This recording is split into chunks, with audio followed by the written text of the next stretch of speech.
welcomes you to the campus of the University of Alabama in Tuscaloosa, not far from the Denny chimes. We'll find out for whom the bell tolls today at Bryant-Denny Stadium, where the 12 national championships for Alabama are a distant memory.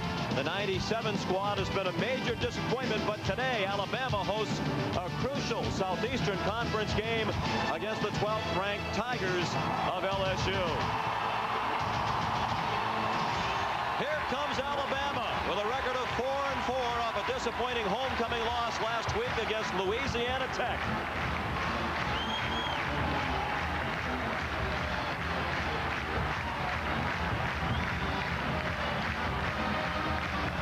And Jerry DiNardo and the LSU Tigers entering this game off a rousing victory last week at Kentucky. Hello, everyone, and welcome. I'm Sean McDonough. It's great to have you with us for NASDAQ College Football right here on CBS Sports. Jerry DiNardo, a little bit frustrated by his team's play this season despite the 6-2 record and number 12 ranking. His team has been very inconsistent. This week, he asked his team, is it possible you can play 2 strong games in a row? We'll have that question answered today. Meanwhile, it's been a disappointing first season for Mike Dubose as head coach at Alabama. The record is 4-4, and yesterday we spoke with him about the Alabama problems this year.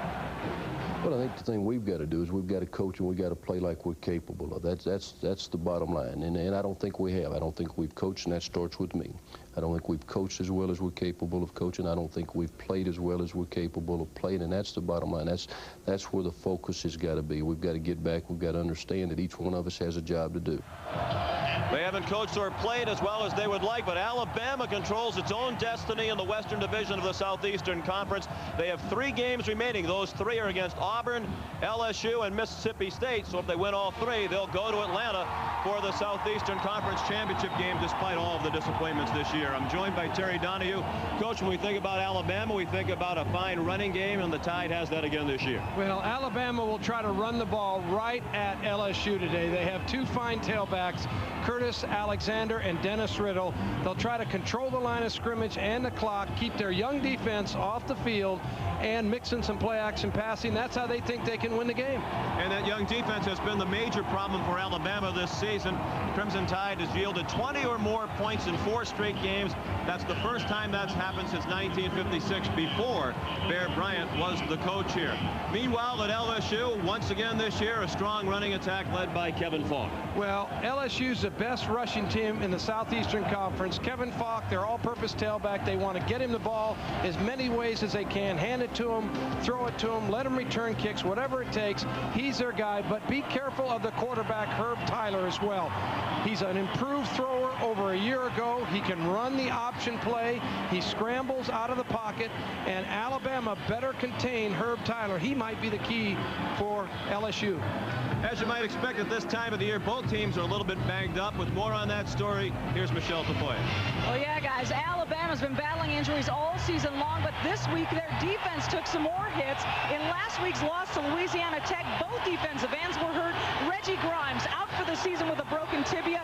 Chris Hood sprained his left ankle. He will only play in selected situations today. In the secondary, Deshae Townsend limited by a severely pulled hamstring. Fernando Bryant will play despite breaking his left hand in Wednesday's practice. And on offense, running back Sean Alexander is slowed by a bruised foot. Last year at LSU, Alexander had a record-setting day, running for 291 yards and 4 touchdowns as the Tide shut out the Tigers 26-0. But it will be Curtis Alexander getting most of the carries today. Guys? Overcast and cool day here in Tuscaloosa. The temperature at kickoff 56 degrees. And the breeze out of the southeast at 10 to 15 miles per hour.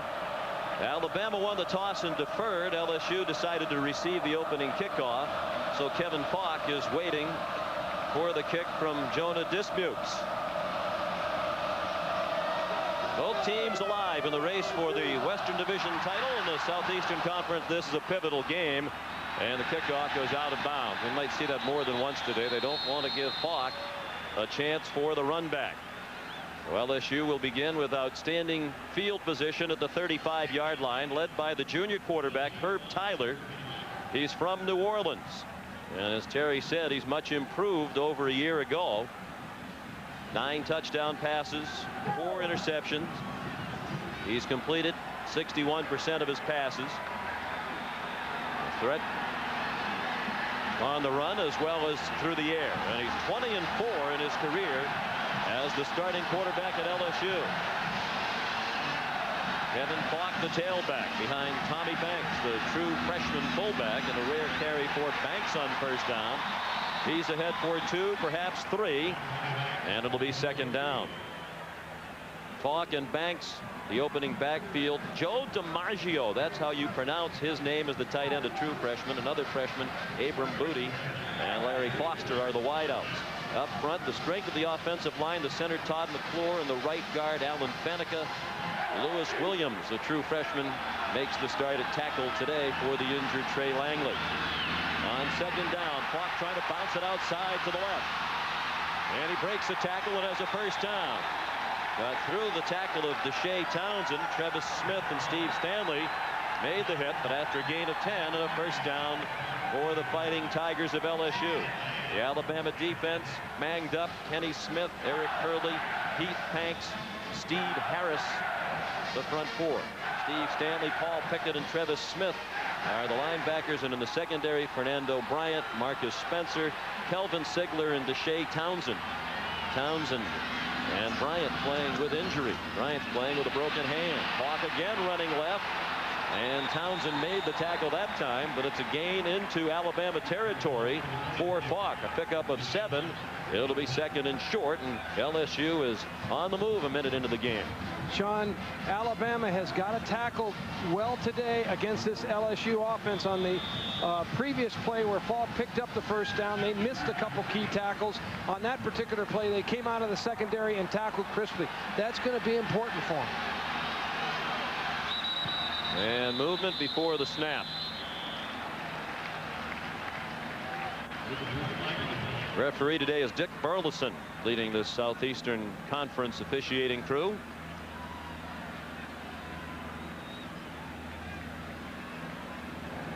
Dead ball foul. False start on the offense. 5 yards. Repeat the down.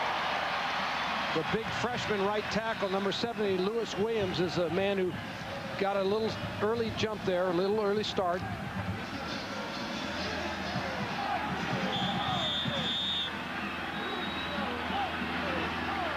Second down and 8. First possession of the game. Tyler slipped as he started to cut up the field. Got back to the line of scrimmage where Kelvin Ziegler covered him. It'll be third down and 8.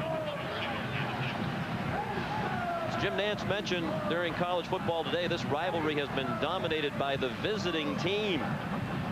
Alabama has won 6 of the 7 meetings in the 90s, including last year's win at Baton Rouge, when the Tide shut out the Tigers 26-0.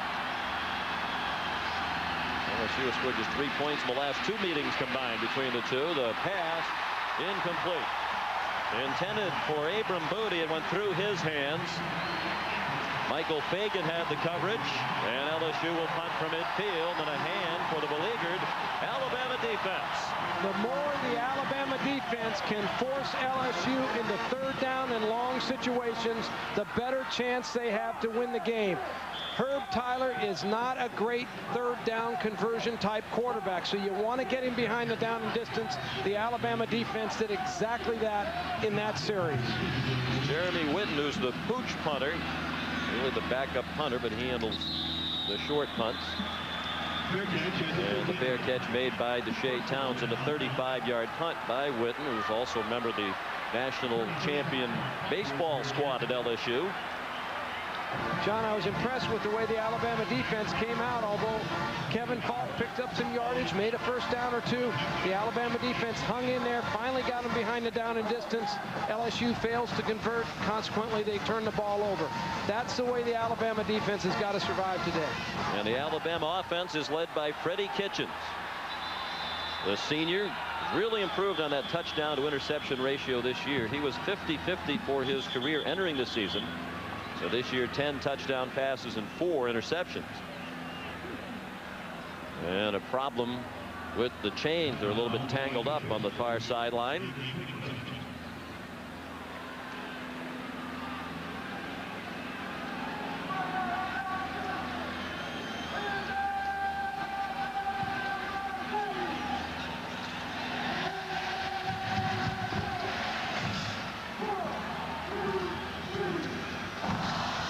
Mentioned that the visiting team has had the upper hand in this rivalry lately. And Alabama been on the losing side in 5 of the last 7 played on Crimson Tide home sites, either here at Bryant-Denny Stadium or Legion Field in Birmingham. Bama begins from its own 13. Ed Sissom lined up offset as the fullback, and he goes in motion. Curtis Alexander, the starting tailback. He's through a hole and out to the 19 for a gain of 6. Tripped up by Kenny Mixon. Alexander and Sissom with a top NFL prospect Rod Rutledge at tight end. Calvin Hall and Chad Goss, the starting wide receivers. Up front, Chris Samuels, Will Friend, Paul Hogan, Brennan Meadows will alternate with Mookie Moore at right guard, and the converted tackle is Michael Ray. He was the center. Now out at tackle, they try to get their best 5 linemen on the field as much as possible. Curtis Alexander, tackled by Johnny Mitchell at the 22, about a yard short of the first down. Now the Tiger defense with Arnold Miller, Chuck Wiley, Johnny Mitchell, and Kenny Mixon up front. We'll see a lot of Anthony McFarland. Just 2 linebackers, Charles Smith and Joe Wesley. Not a lot of depth in the program at that position, so they use 5 defensive backs. Chris Cummings, Rayon Hill, Mark Roman, Cedric Donaldson, and Clarence LeBlanc.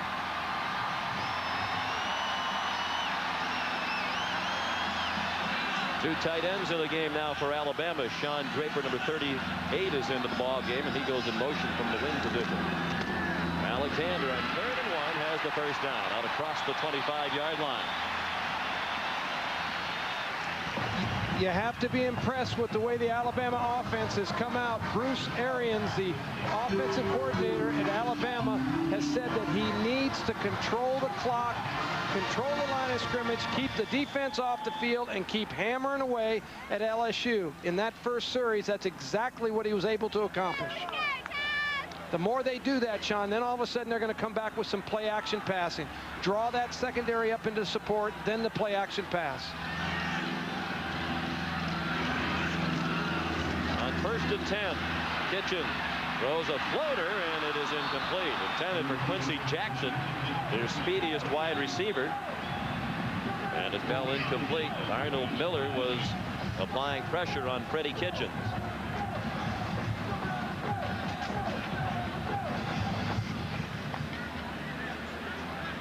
Here are the numbers on Freddie Kitchens. Just 52% for his completion percentage. But all time now, he's thrown for over 4,400 yards, and he's number 3 in passing yardage at Alabama, behind only Jay Parker and Scott Hunter. No score. 11:25 left in the first quarter. Alexander, very little there as he got tackled by Charles Smith with help from Kenny Mixon. Slow hitting, developing counter type play for Alabama. They're going to do better today against this LSU defense, running right at it with faster type plays.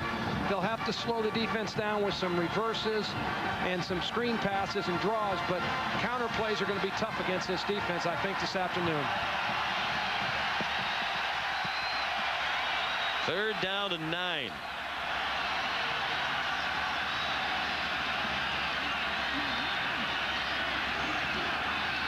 Kitchens under pressure and thrown down by Chuck Wiley. Back at the 19-yard line. 4th sack of the season for Wiley, a senior from Baton Rouge.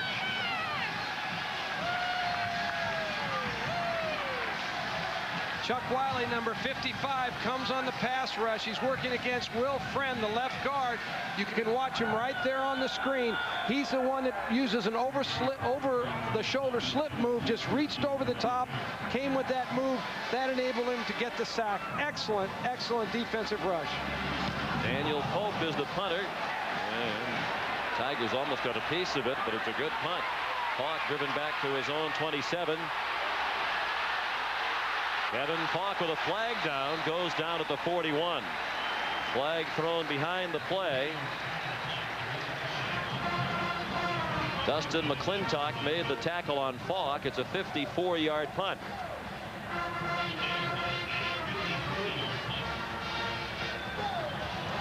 But LSU is going to back up for an illegal block. The flag down to the 31-yard line. Illegal block in the back during the return. Just the receiving team. 10-yard penalty from the spot of the foul. And first down. Mike Dubose, 44-year-old Alabama native, in his first year as coach in a scoreless game today with LSU. These days we could all use more endurance. Say about 24 hours worth. I know I could. And now I've got it. Because now the Odor Fighter's a new high endurance deodorant lasts even longer. New high endurance lasts a full 24 hours. No one else is this strong, this long. Plus, it's got this new Pure Sports scent. So now you can smell better, longer. Guaranteed.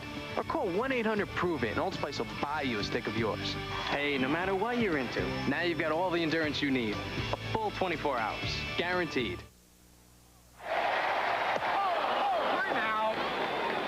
What are you thinking about out here? I don't know. I just don't think this perm looks natural. Perm? You think you've got problems? Take a look at these split ends. Men don't really talk about their hair, but they do want it under control. Pert Plus shampoo has built-in conditioners to give you that control. So until guys want more. That's it. I'm bringing in Fisher. He's got those nice highlights. Take control with Pert Plus.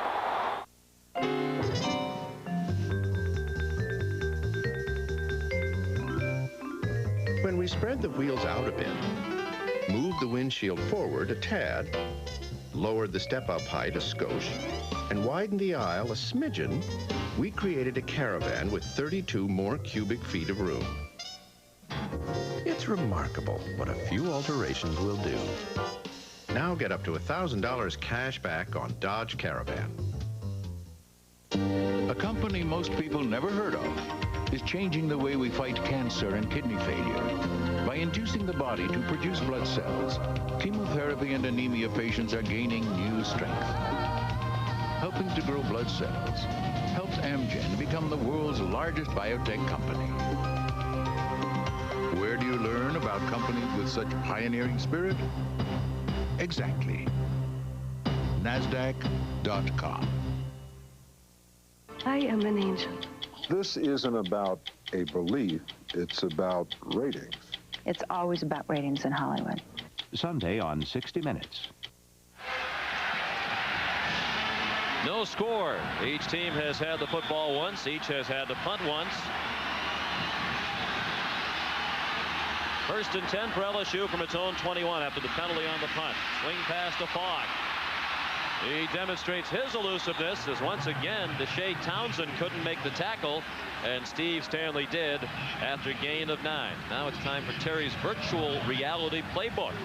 Well, one of the things that LSU will do, because they're such a strong running team, they like to counter their runs with play-action passes. So they'll fake Kevin Falk up into the line of scrimmage. Herb Tyler, the quarterback, will come off that fake and hit those wide receivers on curl and flat routes.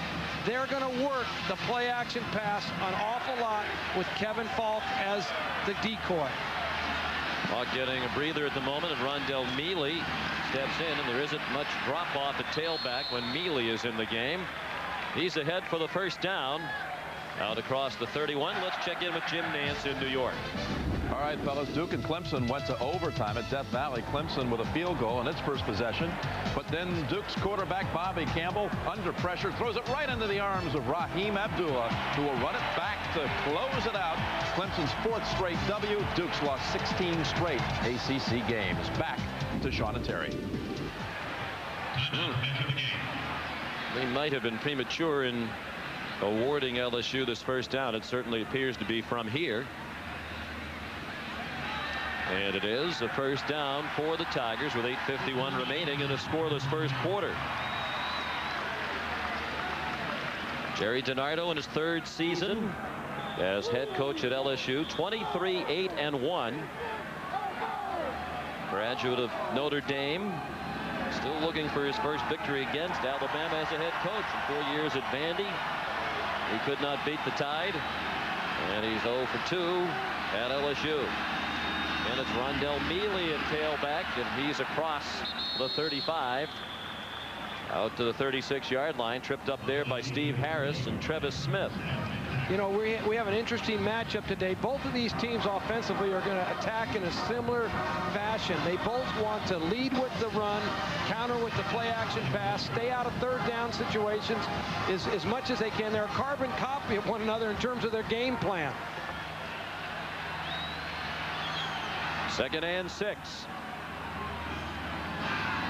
Still Mealy at tailback.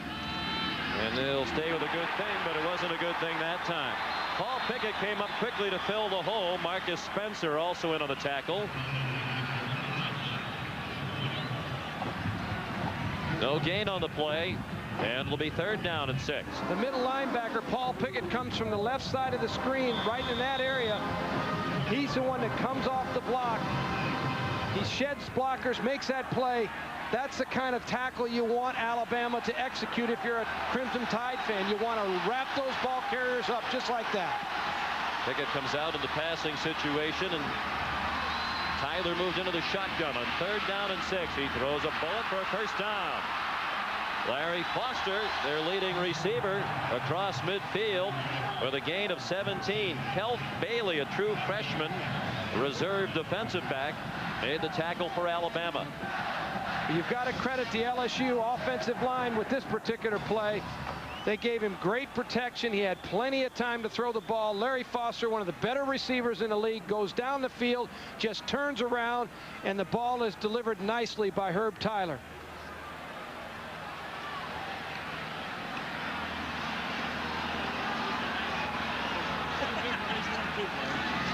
On 1st and 10, Tyler on target again, this time to Abram Booty. And he was tackled by Fernando Bryant. Booty's a true freshman from Shreveport who's been coming on in recent weeks. He had the benefit of participating in spring practice with LSU this past spring because he enrolled at LSU in January, having graduated from high school midterm. I really like Abram Booty. He's a great possession receiver. He's got outstanding height, 6'2", and he was a national high school record for receiving yards and touchdowns. And this guy, I think, will become a great possession receiver for LSU as the years go on. You mentioned his numbers in high school. They were astounding. He had 302 catches in high school for 5,867 yards and 83 touchdowns. All of those are national high school records. Mealy inside the 35, tackled by Heath Hanks. Kevin Falk has been stretching on the LSU sideline, and they've been looking at his right knee. You know, I'd never had a chance to see Kevin Falk play in person. The first couple series of the games, he looked extremely fast to me and quick. But then all of a sudden, Rondell Mealy comes in, number 7, and there's not much of a drop-off. He looks every bit as quick and as fast. Of course, they had Cecil the Diesel Collins early in the season, and he was having an unbelievably strong year. And it looked like an early start by the LSU offensive line on that snap. Collins lost for the year with a broken leg, an injury suffered in the victory at Vanderbilt. Looked like Ryan Thomasy, who's come in at left guard, pulled out a bit quickly, trying to lead the play, which was to be an option. Dead ball foul. Ball start on the offense, 5 yards. Repeat the down. Let's find out what the story is with Kevin Falk from Michelle. Well, guys, he has pulled his right hamstring. What they're doing is trying to rub it out, and they're going to try to warm him up on the sidelines here. They say he is probable to return, but they're going to stretch it, warm it, and see what he can do. Back to you. I'll tell you, if you're Jerry DiNardo, you sure don't want to hear that news, that hamstring problems have really hampered him throughout the year. He missed 2 games early in the year with a hamstring pull. That pass well off target, intended for Abram Booty. And let's check in again with Jim Nantz in New York. What a thriller in the Big Ten. Purdue with 40 seconds to go. Edwin Watson looking for the goal line, and he gets across. They missed on the 2-point try. Now with a 1-point lead, Michigan State field goal to end the game. Chris Gardner wide left. Second missed opportunity in 4 games. He also missed against Northwestern. Purdue wins. Back to Sean and Terry. Wow. Wow. And it's Michigan State on the slide. That's a couple of games they've had a chance to win late against Northwestern and Purdue, but they haven't been able to kick the field goal to win them in the final seconds. Tyler with the blitz coming, throws it deep, looking for Foster, and it's incomplete. Marcus Spencer was putting the pressure on Herb Tyler, and Kelf Bailey had the coverage on Foster. So once again, LSU moves into Alabama territory, and a 5-yard penalty helped to stop the drive. Well, as you mentioned, Sean, Marcus Spencer, number 41, came with a hellacious blitz and really tattooed Herb Tyler right after he threw the ball. Once again, it's the pooch punter, Jeremy Witten, as they're inside Alabama territory. That's Kelf Bailey who had the coverage on the last play, limping off. Kevin Falk trying to get loose. Still no score in Tuscaloosa. Just when you think you know where the new Dodge is headed, they turn things around on you.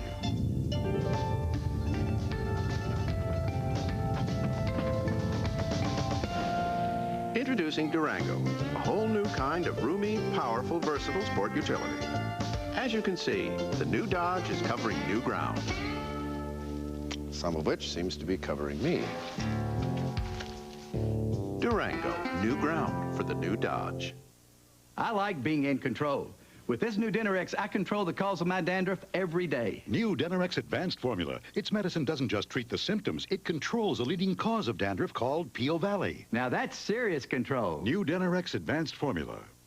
I got a special treat for you. Thank you, Mommy. You're welcome. Now don't be late, honey.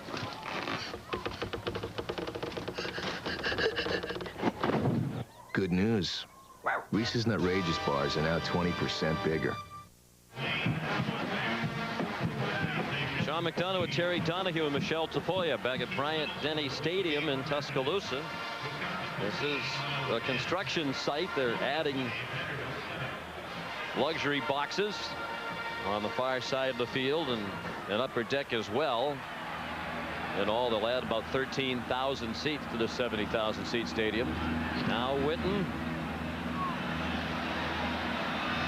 aiming for inside the 5, and that's about as well as it can be done. Now you know why they have Witten as the specialist in pooch punting. That was a beauty, a 37-yard punt right to the edge of the goal line. Well, you talk about playing good field position, and everyone that has a good defensive team loves to play field position. And as you mentioned, that's one of the advantages of having a pooch punter. Sometimes your normal upfield punter can't spend the time developing the technique to pooch punt, so you have someone else in your squad do it. This is done to absolute perfection. Those pooch punters, they love this. Witten also an outfielder on LSU's baseball team. Mentioned he was part of their national championship squad. They won back-to-back national titles in baseball. Curtis Alexander just did get out of the end zone. Back to the 1, and that's all. Joe Wesley made the tackle. He's the leading tackler for the LSU defense this season. This is where signal calling really becomes important and critical. One of the things you have to do, you have to decide, do I play conservative or do I let it loose? Sometimes when you're in this position of the field, a good play call is to drop back off a play action and throw it deep and dust them off, get them off you a little bit, or pound it out and make sure you give your kicker enough room so that if you do have to punt, he has room to get the kickoff. We have one of the best blocking fullbacks in the conference. Sissom trying to lead the way for Alexander. Dangerous run going wide, and he got out to the 2-yard line. Rayon Hill up from the safety's position to make the tackle with help from Joe Wesley. Alabama ran the off tackle counter power play, trying just to establish a strong point of attack behind the tight end. And the play is a little bit slow developing. It's a little bit deep in the backfield, a little slow developing. Dangerous down there. LSU almost penetrated and got the safety. Gain of 1. Now it's 3rd down and 9. There is no score as we approach 3.5 minutes remaining in the first quarter. Dennis Riddle comes into the backfield. He stays in the block. Hitchens throws incomplete. The crowd wanted a call as Calvin Hall got tangled up with Rayon Hill.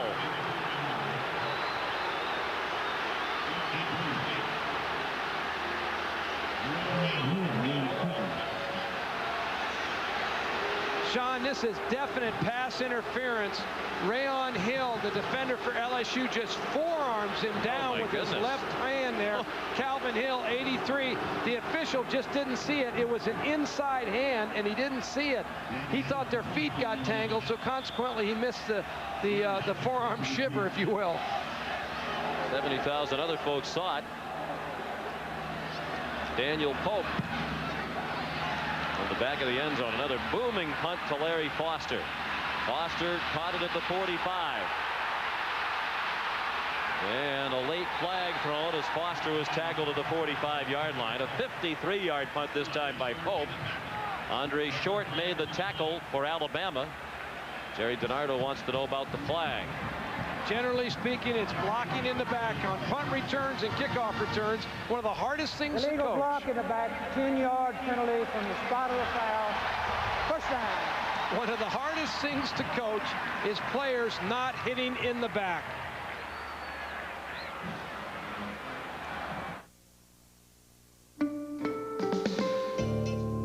The new Dodge wanted to take the sport utility concept to a higher level.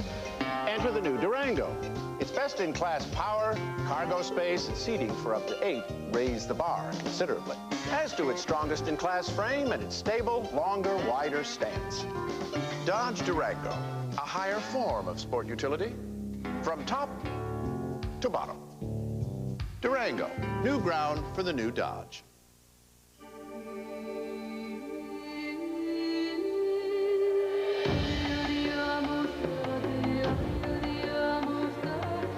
There are millions of reasons to fly today. Only one that matters to you. At Delta Airlines, it is our pleasure to get you to the place you want to be. Delta Airlines, on top of the world. Okay, they're done. It's a ton of work, but we can do it. Meet the new Xerox DocuPrint N32. It prints 32 pages a minute. It sorts, too. And can staple like this, and this, and this. We don't do all that. Xerox does. Tell them the best part, Pee-wee. Starts at $2,900. Now we can go to lunch.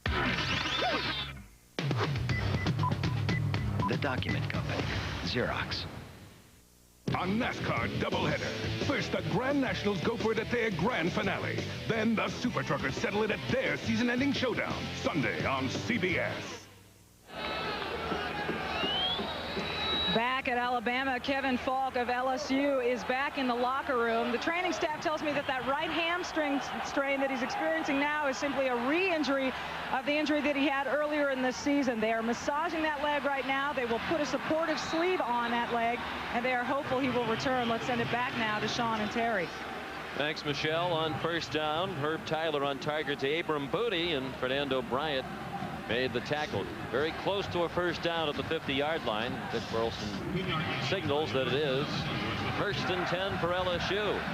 The LSU offensive line is very experienced, very good inside with McClure, the center, Faneca, the right guard, Adam Perry, the left guard. They're very, very strong in there, right down the middle, and they're giving Herb Tyler plenty of time.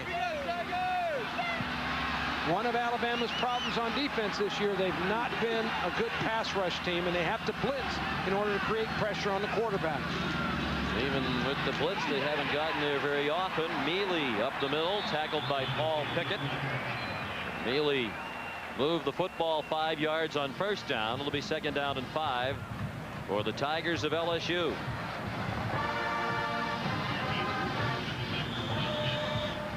LSU comes into this game 5th in the nation in rushing offense at 277 yards per game, behind Nebraska, Rice, Army, and Ohio University. And think if they had all those tailbacks healthy throughout the whole season, where they might be. Today they've rushed for 36 yards. Mealy again down to the 41. About a yard and a half short of the first down. Eric Curley and Paul Pickett combined to make the stop.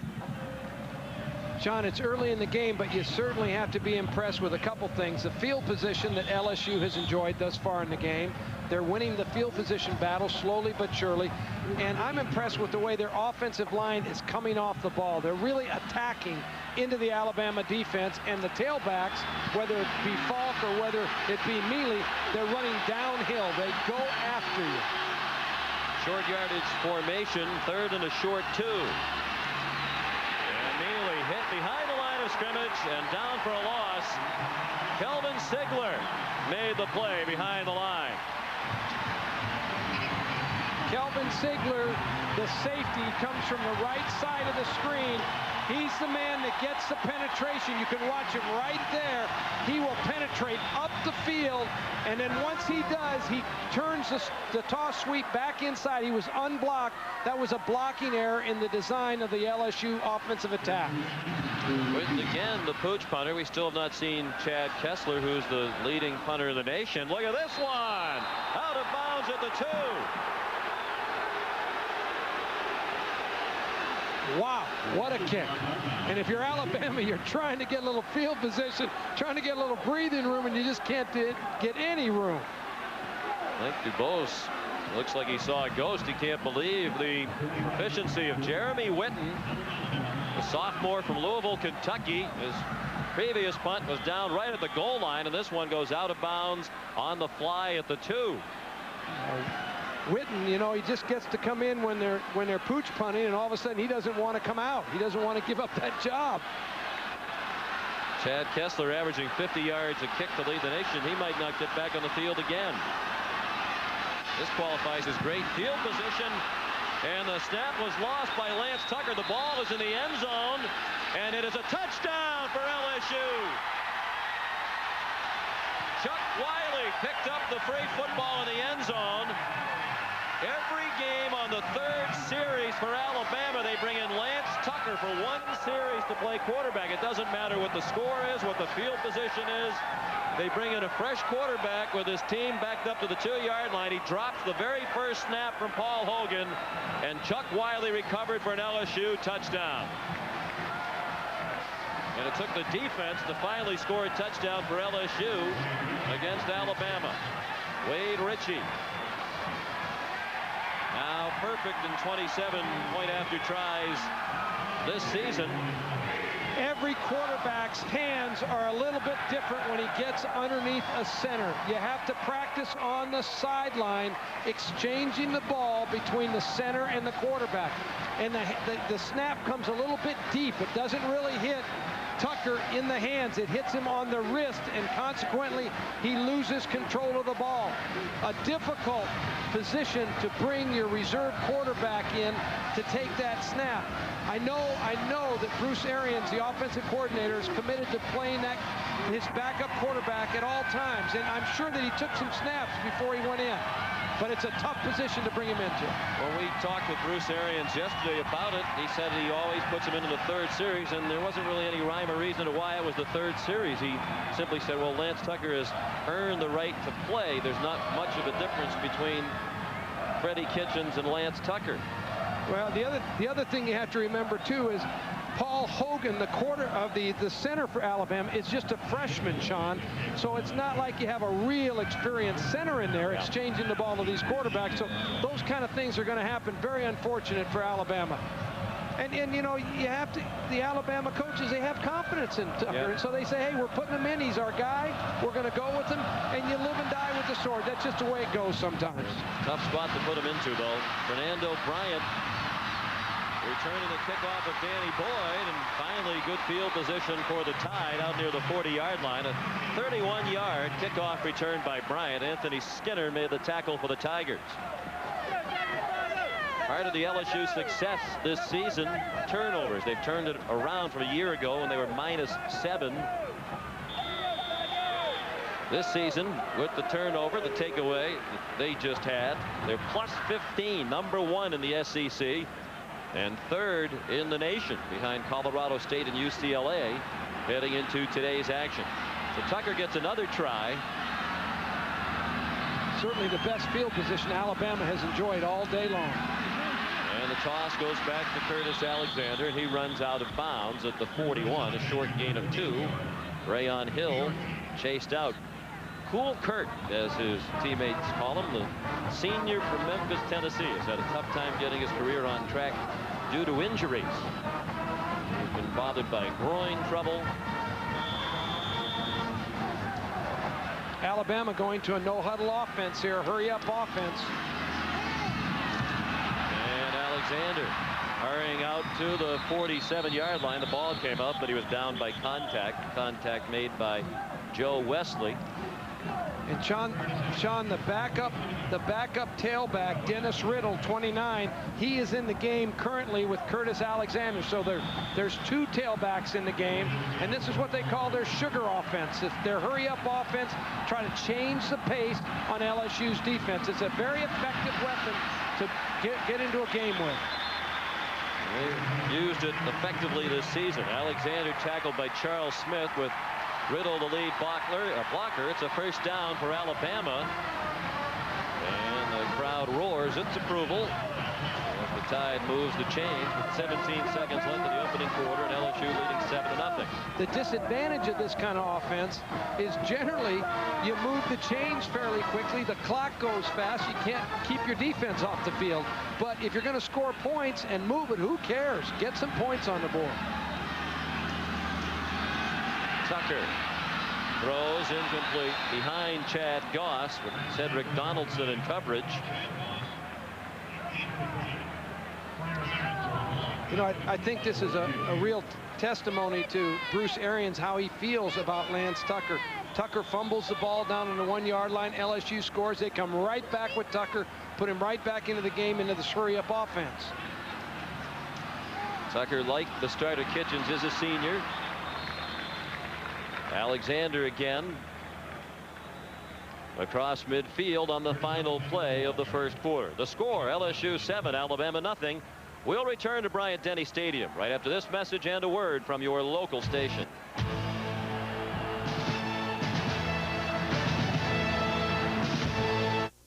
Hey, Max. Why just sit around when you could have fun in the new Ford CX2? Nowhere to run to, baby. Nowhere to hide. Everywhere I go, your face I see. Every step I take, you take with me. Nowhere to run to, baby. Nowhere to hide. The new Ford CX2. Grab life by the wheel. Max? Nowhere to hide. Ever since I can remember, Jake did things his own way. Nobody believed him when he said he was going to surf the mountain. Snowboarding will never be as popular as skiing. Yeah. Why do I use the car? I spent my whole life doing things my own way. American Express never questioned it. For college football action, the address is CBS. Welcome home. Morning in Louisiana. Thousands of families have already started their day with some members of our family. As events unfold that shape our lives, you depend on us to bring home the stories. Clearly, accurately, fairly. When night slips over this city that never sleeps, New Orleans' late news of record is defined by two talented, hard-working journalists. And when the week ends, our spirit of commitment doesn't.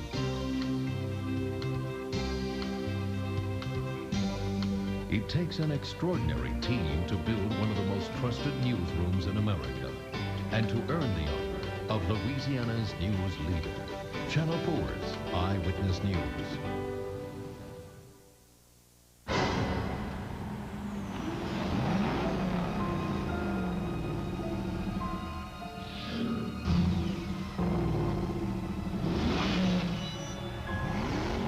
It's so powerful, it's almost scary. Boo.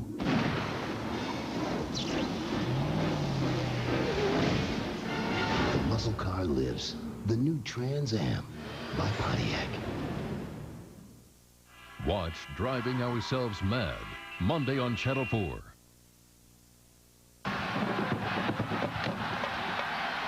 million band at the University of Alabama. Looking on as the Tide faces 3rd down and 5.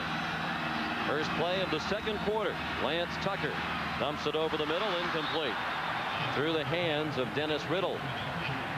So Lance Tucker had his 2nd series as quarterback. It's been more effective than the first, and he might have another play here as he's still on the field on 4th down. But I think as we look back at the first quarter and the key play of the game, you have to question the wisdom of sticking to that. Lance Tucker goes in the 3rd series no matter what philosophy. Well, it's a tough situation to put a backup quarterback in, but they have a lot of confidence in him, and here, you know, he's liable to go for it on 4th down, which is exactly what he's going to do. Lined up in punt formation and moved under center. Movement along the line, and it looks like they were trying to draw the defense offside and succeeded, because as soon as Johnny Mitchell moved, the ball was snapped by Hogan to Lance Tucker.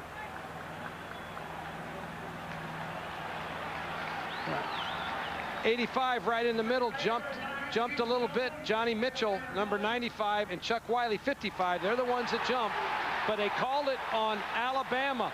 They say they didn't break the plane of the ball and got back in time, and that's a judgment call. You train your center. He's the one that has to make that decision. Paul Hogan, 74, he's the guy that decides, are they in the neutral zone when I snap the ball? Sean, I've run that play for years at UCLA. It's a very effective play to get 5 yards, but every once in a while it misfires, and in that particular case, that's what happened. Kevin Falk back in action now for LSU. Tyler going deep after Alabama turned it over on downs. The man is open, and it's caught by Abram Booty inside the 10. Down at the 8-yard line, Booty was well behind Michael Fagan, who had the coverage. We talked about LSU and Alabama wanting to throw play-action pass. This is the play-action pass. You fake the run to the tailback. Quarterback, you come back and launch it downfield to Abram Booty, who gets well behind Michael Fagan. It was a great route by Booty. He just beat him deep by a ton of yardage. Kevin Falk still at tailback. Nice cut inside. Now trying to get outside, and Sigler took him down from behind.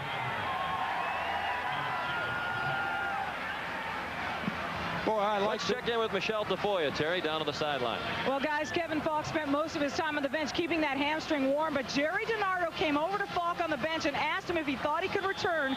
Falk said absolutely, bounced up, put on his helmet, and there he is, guys. And LSU is in business after the 46-yard pass play. Tyler to Booty.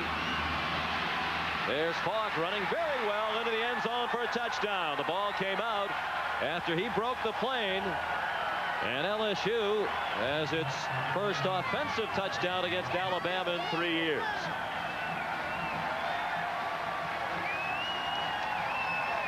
It's just a toss sweep by LSU. Get the ball in your best player's hands, and number 66, Alan Faneca, he leads the play, and Falk puts it over the end zone. Wade Ritchie adds the extra point with 14:08 remaining in the first half. LSU leads Alabama 14-0 on the 11th rushing touchdown of the season for Kevin Falk.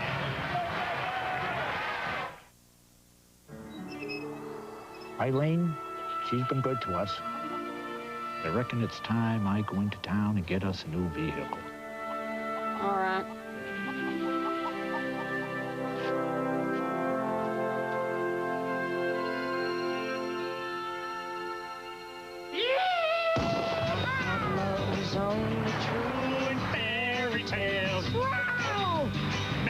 For someone else and not for me. Look at me! Oh, it's not together. That's the way it's disappointment. Hey! Leyland?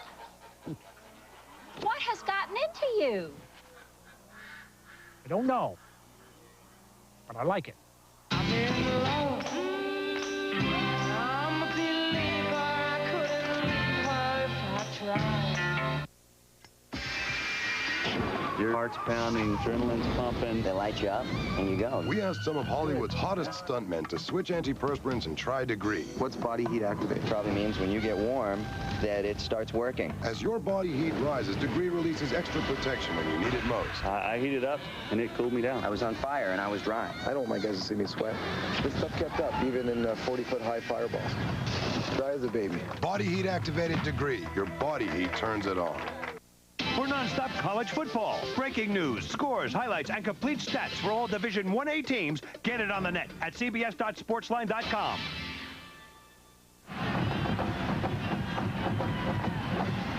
Key play on the second LSU touchdown drive, the long pass to Abram Booty. And the Tigers lead 14-0.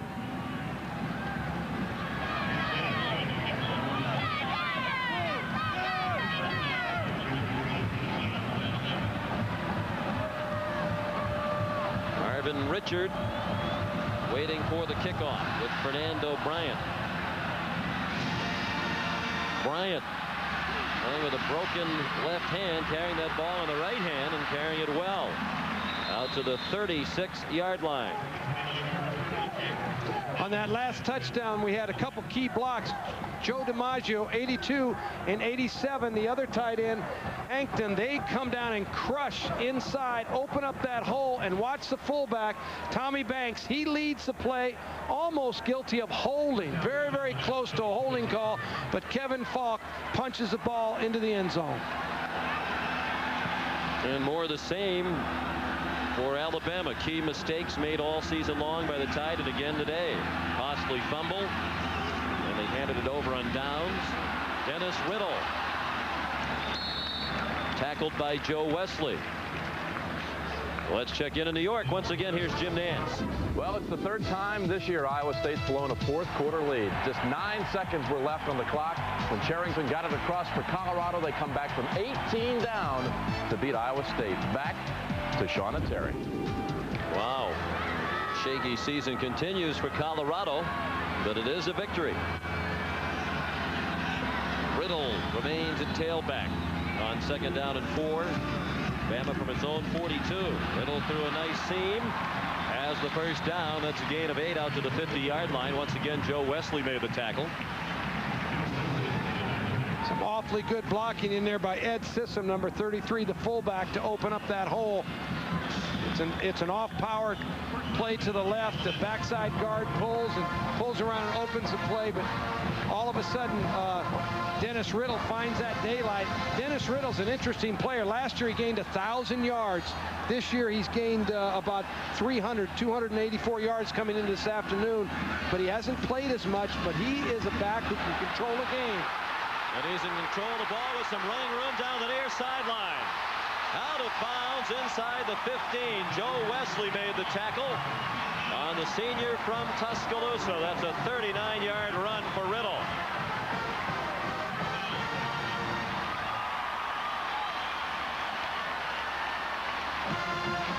Dennis Riddle just pops this ball outside. Whenever a back gets the ball deep, he's able to run inside, outside, or cut back. In this particular case, Riddle sees the outside hole. He just pops it outside and turns it up the sideline for a huge play for Alabama. Sean Draper in as the second tight end went in motion, and it's Riddle again down inside the 11-yard line.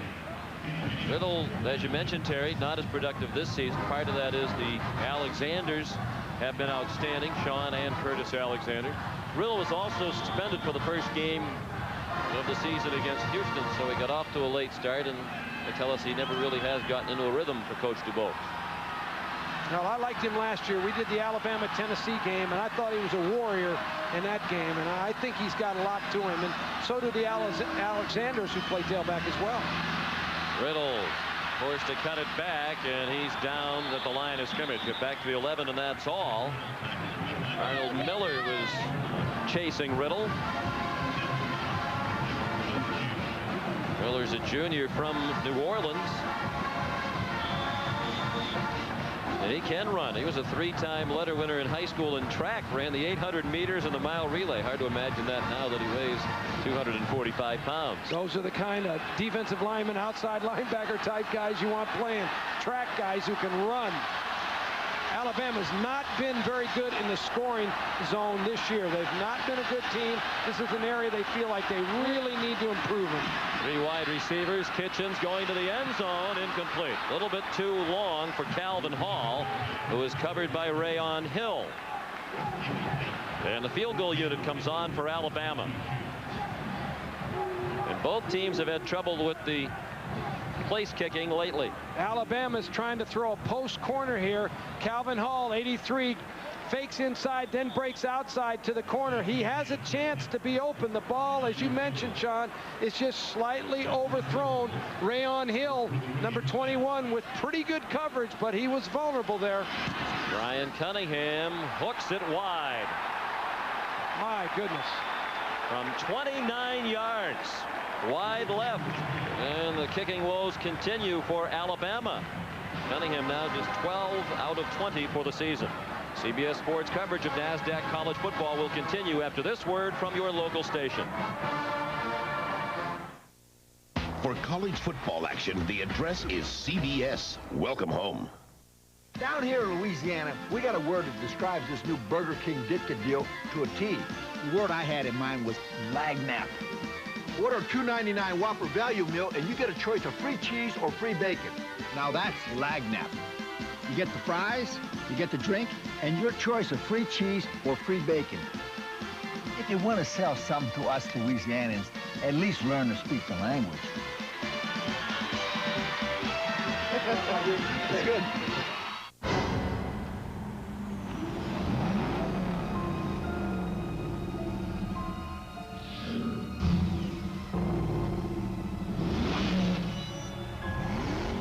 It's so powerful, it's almost scary.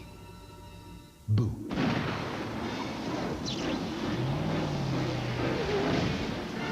The muscle car lives.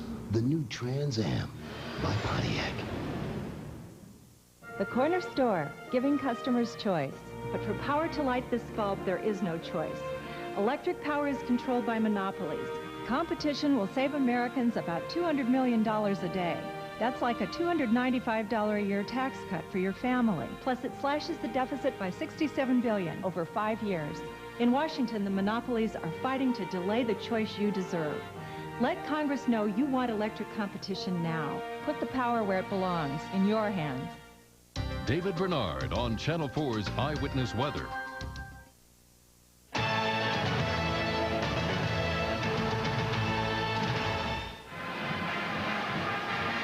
Brian Cunningham got off to a great start this season, but he's had his problems lately. He agonized over that miss, but looked like Coach Dubose was trying to stay positive and keep the troops encouraged, but that's a disappointing miss. Well, and I think you get it to a point as a head coach where you really have to consider changing kickers. At some point in time, you can't let your kicker take away the momentum of your football team. Kevin Falk, the ball carrier. And Kenny Smith ran him down. And actually, Cunningham is their second kicker. Ryan Flugner won the place kicking battle for Alabama in the preseason, but he pulled a groin severely early on and has not kicked since. Flugner did that back on September 11th.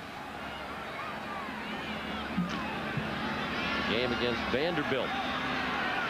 14-0 LSU. The Tigers with the ball. Second down and 12 after the 2-yard loss of the carry by Falk. Inside handoff to Kendall Cleveland. And he didn't get very far.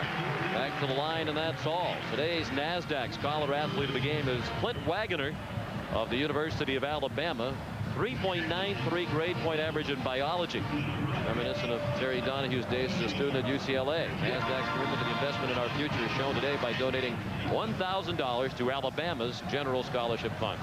John, that might have been my cumulative grade point average after 3 or 4 years. Right? I guarantee you, never for 1 year. Promise you. Herb Tyler operating out of the shotgun on 3rd down and 11. Under 10 minutes remaining in the first half. All day to throw. And on target, the pass to Foster. And he is short of a first down. Down at the 26, perhaps the 27. Tackle made by Deshae Townsend. Marcus Spencer, but LSU will be forced to punt. Deshae Townsend has missed several tackles today early, but he is very good here. He comes up and makes a good firm tackle, keeps the ball carrier in front of him, keeps him from the first down. That is the way Deshae Townsend is supposed to come up and tackle from the secondary position. Arvin Richard back for the punt from Chad Kessler. The 3 pooch punts from Jeremy Witten, the leading punter of the nation. Kessler finally on the field, averaging 50 per punt. That was a low-line drive, but well covered. And Chris Cummings made the tackle on Richard. A 39-yard punt, but no return. And we'll return to Tuscaloosa in a moment.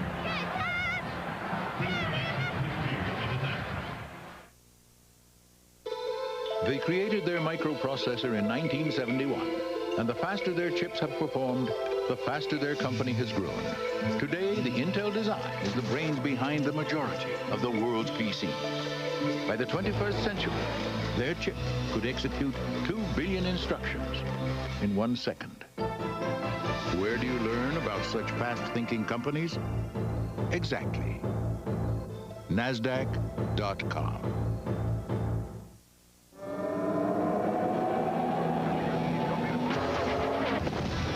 At Chevy, we test our cars in a controlled environment.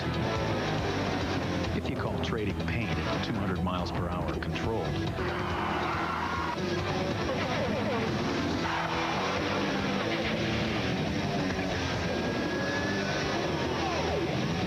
Team Monte Carlo.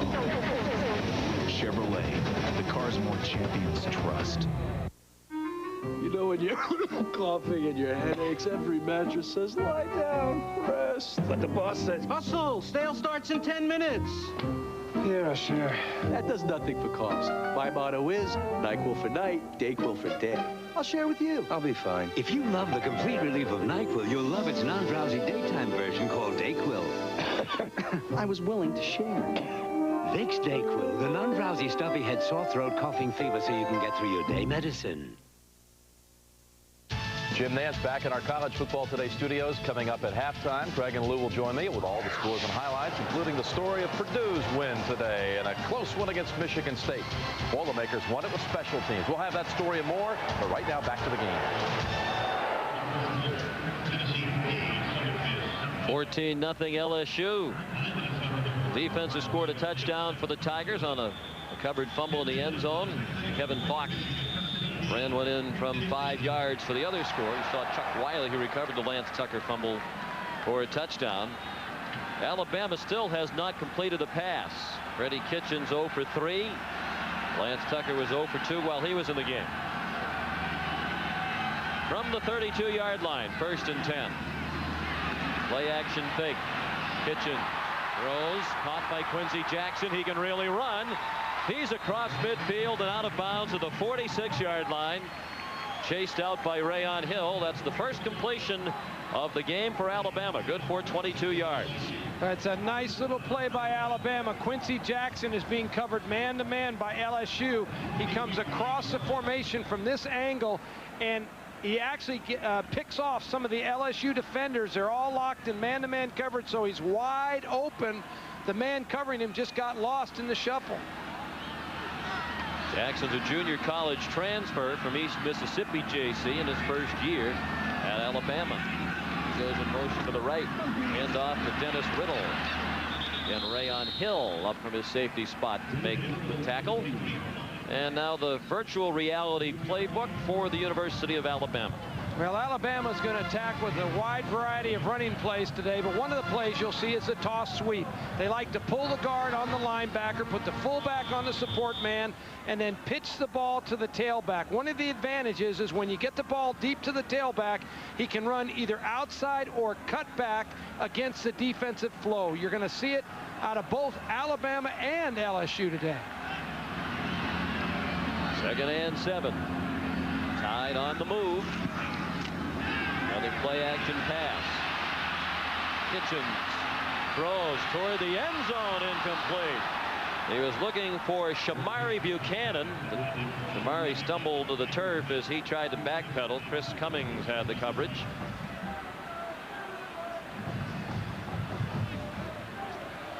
Anthony McFarland for LSU got a lot of penetration and chased Kitchens out of the pocket, but Shamari Buchanan really just kind of lost his footing in the sense of where he was on the field. If he had been able to keep his balance, he was wide open and possibly could have had the touchdown. Kitchens generally pretty accurate on the deep balls. As a matter of fact, Bruce Arians told us yesterday he's more accurate on the 10 to 20 yard passes than he is on the 2 to 10 yard throw. Third down and 8. Kitchens, the pass deflected and nearly intercepted. It falls incomplete. Charles Smith had the chance of the pickoff after Mike Sutton tipped the pass to the line of scrimmage. Well, as you mentioned, Freddie Kitchens has really done a good job this year with 10 touchdown passes and only 4 interceptions. But in this particular case, he really lets one fly into the danger zone. It gets tipped, and the linebacker really should have had the pick there. Lance Tucker into the game. He's going to act as the pooch punter. Line drive punt. Bobble. That's a free ball recovered by Alabama. Chad Goss came up with the free ball.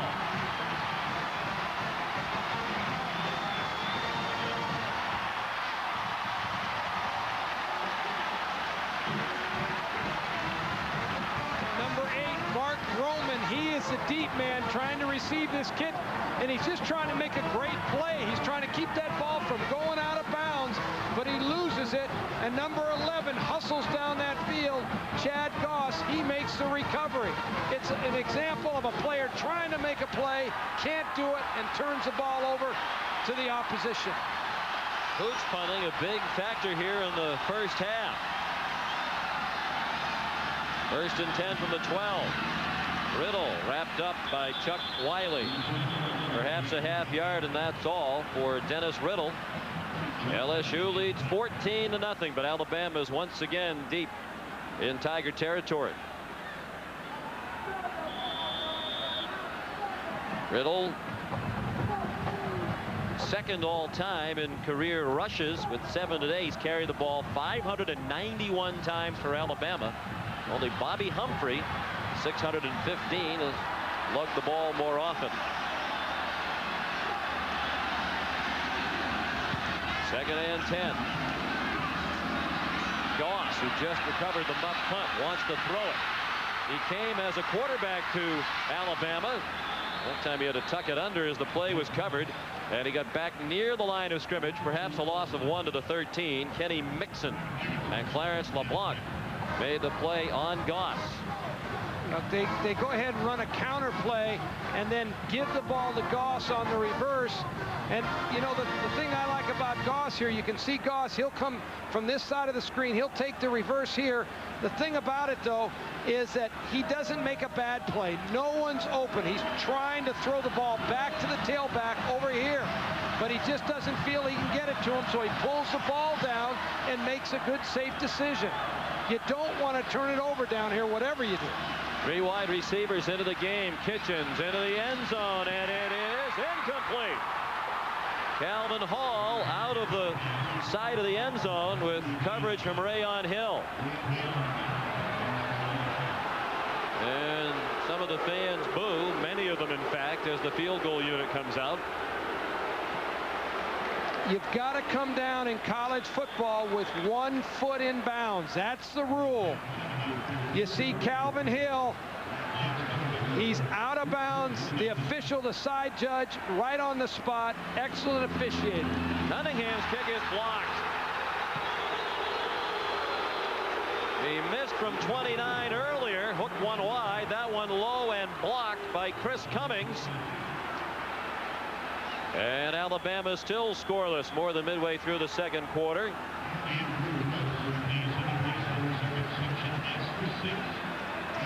Cunningham has really had a tough road. I mentioned a few minutes ago, sometimes you've got to make a change. It's blocked right inside in the middle with a great vertical jump by the LSU defense. 4th time Cunningham's had one blocked this year.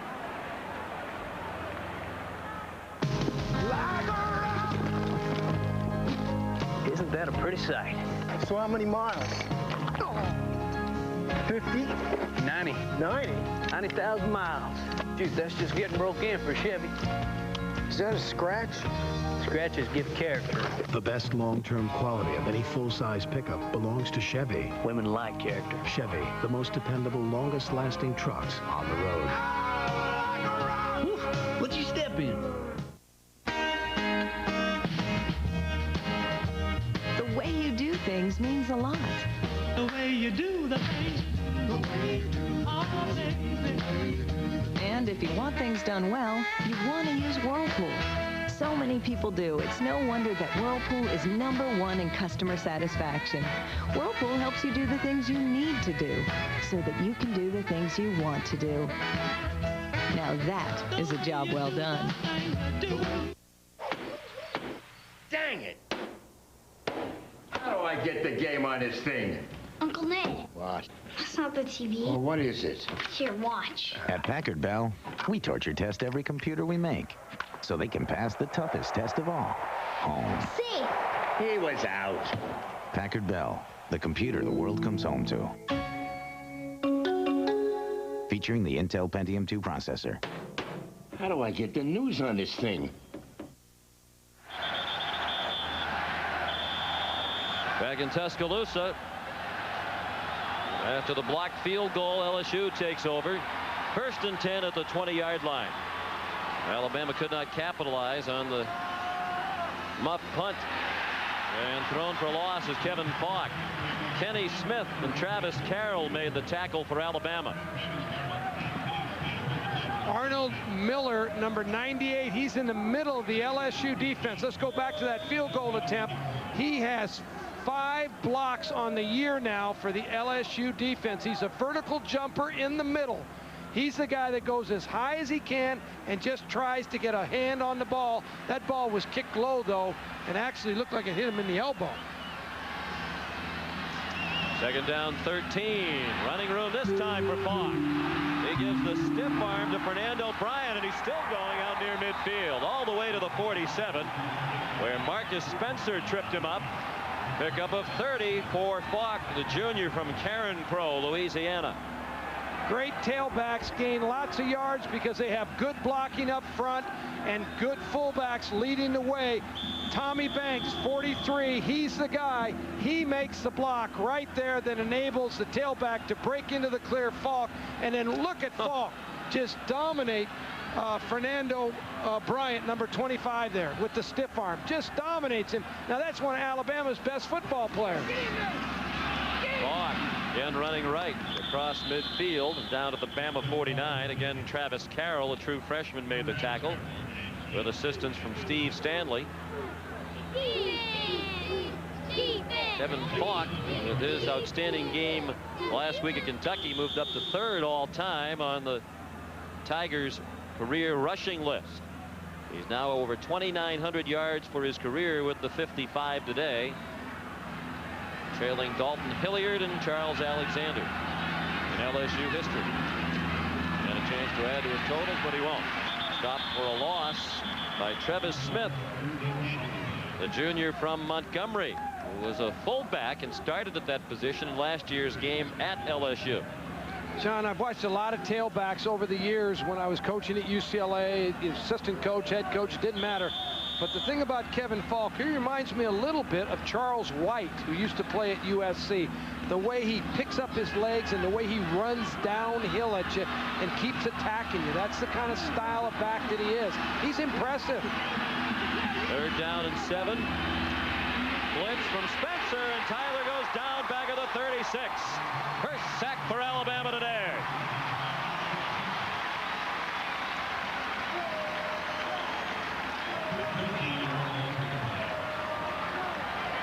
Marcus Spencer, number 41, he comes from the right side of the screen. He's the guy.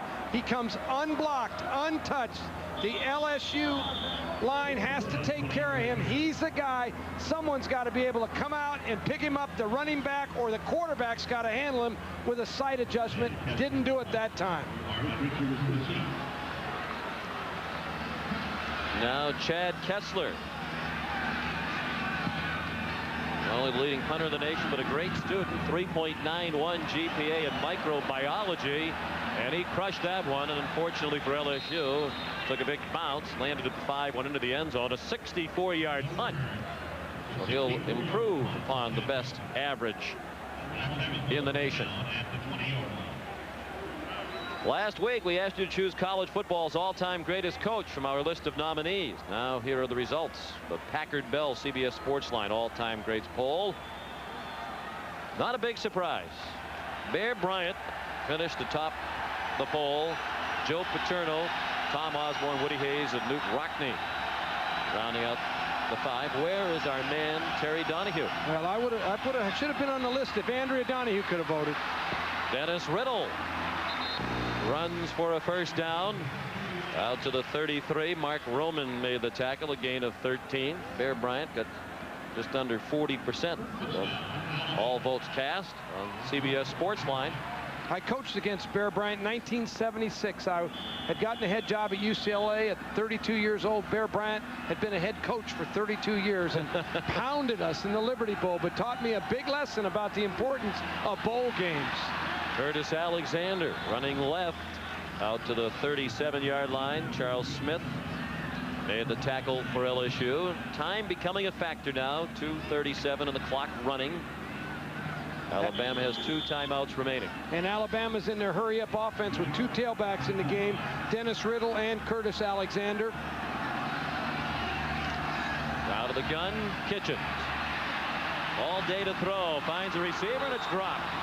Riddle couldn't hand on to that well-thrown ball by Kitchens. Sean, you mentioned that one of the key things there was the protection of the offensive line. It was a well-thrown ball. That's what you said, and it was. Kitchen put the ball where he needed to.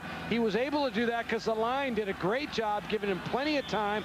There's a little bit of heat on that ball, though. You know, it's a fastball. He's not throwing a slider. That's a fastball, but we've got to be able to handle that if you're a running back, Dennis Riddle. Bruce Arians said that's part of the problem for Kitchens in those short passes. Sometimes he does tend to put a bit too much on the ball. On 3rd down and 6 out of the gun, Chad Goss across the middle, and he's down at the 43. It'll be very close to a first down. From here, it appears to be a first down. Joe Wesley and Chris Beard made the stop on Goss, a senior from Warner Robins, Georgia. Came to Alabama as a walk-on quarterback, made the transition to wide receiver, and now he's one of their best out wide. 2:10 left in the half. Kitchens and the pass knocked down at the line of scrimmage. And it's Chuck Wiley in on the play for LSU. He's had a very active first half. The LSU defensive line, the left side of the line, number 98, Arnold Miller and Chuck Wiley. They're the 2 that are running a little stunt, a little game there, and they get penetration. And 98, Arnold Miller, he gets his hand up and knocks it down. A big old paw right in the way there when you're trying to throw. He's knocking down everything in sight. Field goals, passes. 2:06 left in the half. 2nd and 10. Kitchens. He has slimmed down this year. Used to be a major topic of conversation in the state of Alabama about Freddie Kitchens' weight. He was as high as 240 last season. This season down to 227, but Bruce Arians told us yesterday Freddie has really reduced his body fat. Well, and one thing about Kitchens, the guy is a warrior. He is tough. Maybe as tough as any quarterback around, because he takes some hellacious hits, and against Tennessee, he was brutalized in the pocket, but hung in there and came back and kept playing. And the pass is incomplete. Dennis Riddle having a tough time hanging on. That ball wasn't right on the money. Joe Wesley had the coverage on Riddle. Sean, there's just too much heat on that ball. It's thrown too hard. You've got to be able to take something off of that ball, and Kitchen isn't doing that on the short passes. The ball is just has too much velocity for a running back to be able to handle it. If it doesn't hit him in the chest and pierce him, he just can't catch it. Daniel Pope is the punter.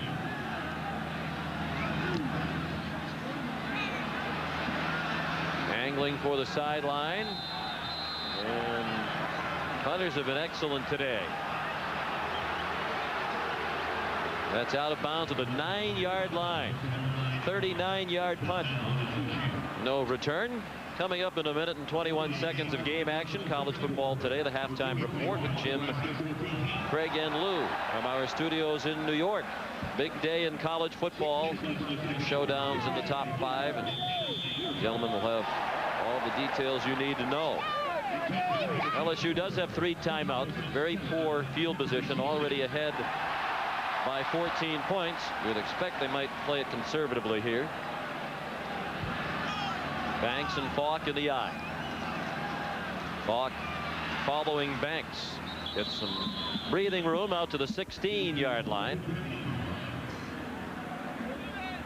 Kelvin Ziegler made the tackle. Tommy Banks, the fullback for LSU, he's a 245-pound freshman. That's a big old load coming at you when you're a linebacker. You know, you see those guys, they get a running 5-yard start on you, and they lead that tailback in there. That wears you down after a while. That's a lot of collisions. And they're a little thin, that fullback this week. Robert Tyler broke a foot in practice on Wednesday, and he's likely done for the season. Falk tackled by Heath Hanks. And Alabama will use one of its 2 remaining timeouts with 40 seconds left in the first half. LSU 14 and Alabama nothing. Back to Bryant-Denny Stadium in Tuscaloosa after this. They created their microprocessor in 1971, and the faster their chips have performed, the faster their company has grown. Today, the Intel design is the brains behind the majority of the world's PCs.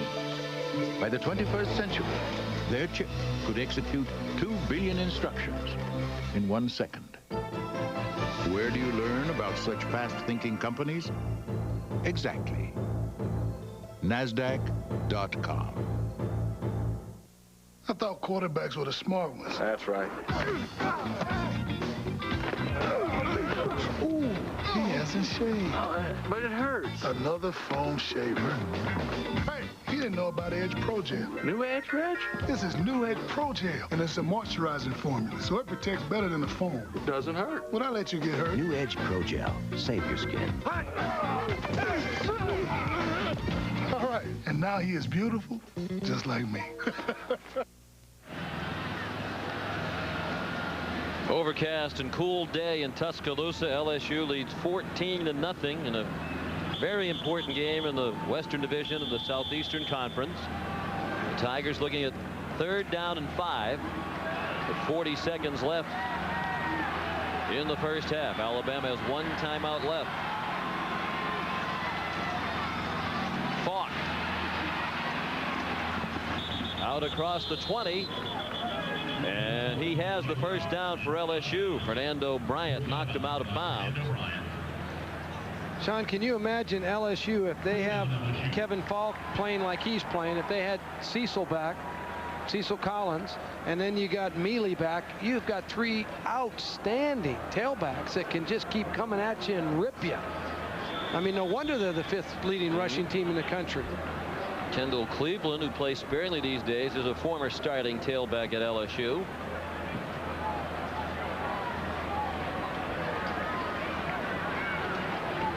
Seems they'll be content to go to the locker room with the 14-0 lead. Alabama can stop the clock again, but it's really pointless. They can stop it only once.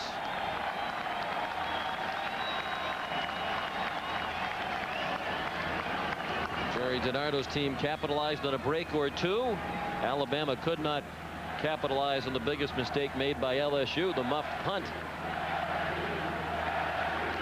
And the Tigers head to the locker room leading by 2 touchdowns.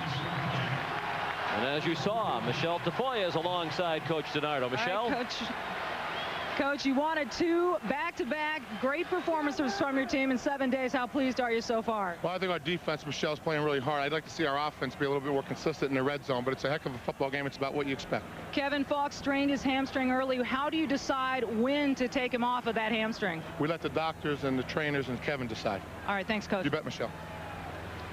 That's the end of the first half. The score, LSU 14 and Alabama nothing. Jim Nance, Craig James, and Lou Holtz will be along with College Football Today's halftime report right after this word from your local station.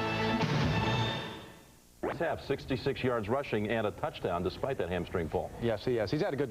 So far, he's hanging in there, but they're doing a good job of just being physical, Coach. Well, LSU came in. Their special teams played well, but just Coach DeNardo's taking a physical approach. Hey, we're better than Alabama, and that's the way they played. And if LSU holds on to win, it's the first time you would have visited a campus and that team went on the win. You're about as welcome a guy as an NCAA investigator on campuses these days. Boston College and Syracuse, and the Eagles surprising shock. It was powered its way to a 14-0 lead behind the rushing of Kevin Falk. He had 67 yards rushing in the first half and a touchdown. We'll return with a second half kickoff on CBS Sports in just a moment.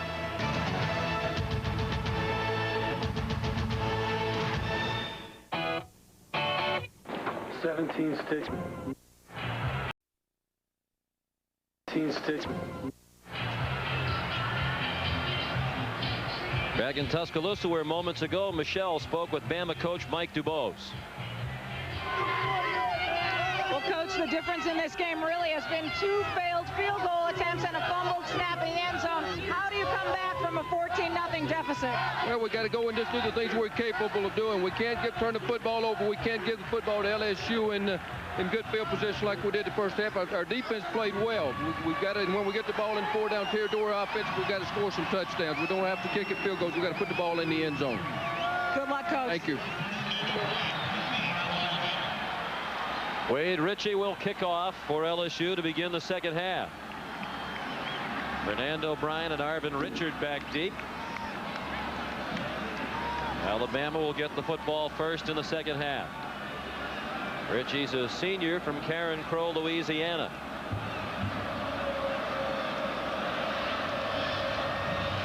Lights are on. They've been on from the start on a gray day in Tuscaloosa. Alabama still looking for its first win of the season in Bryant-Denny Stadium.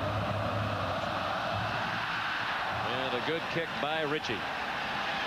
Fernando Bryant lets it bounce to the back of the end zone. He'll down it. And Alabama will begin at the 20-yard line. Well, Coach, your thoughts about what we might see here in the second half? Well, you know, Alabama's kind of self-destructed when you analyze the snap that they dropped down there and the things that have happened, the missed field goals.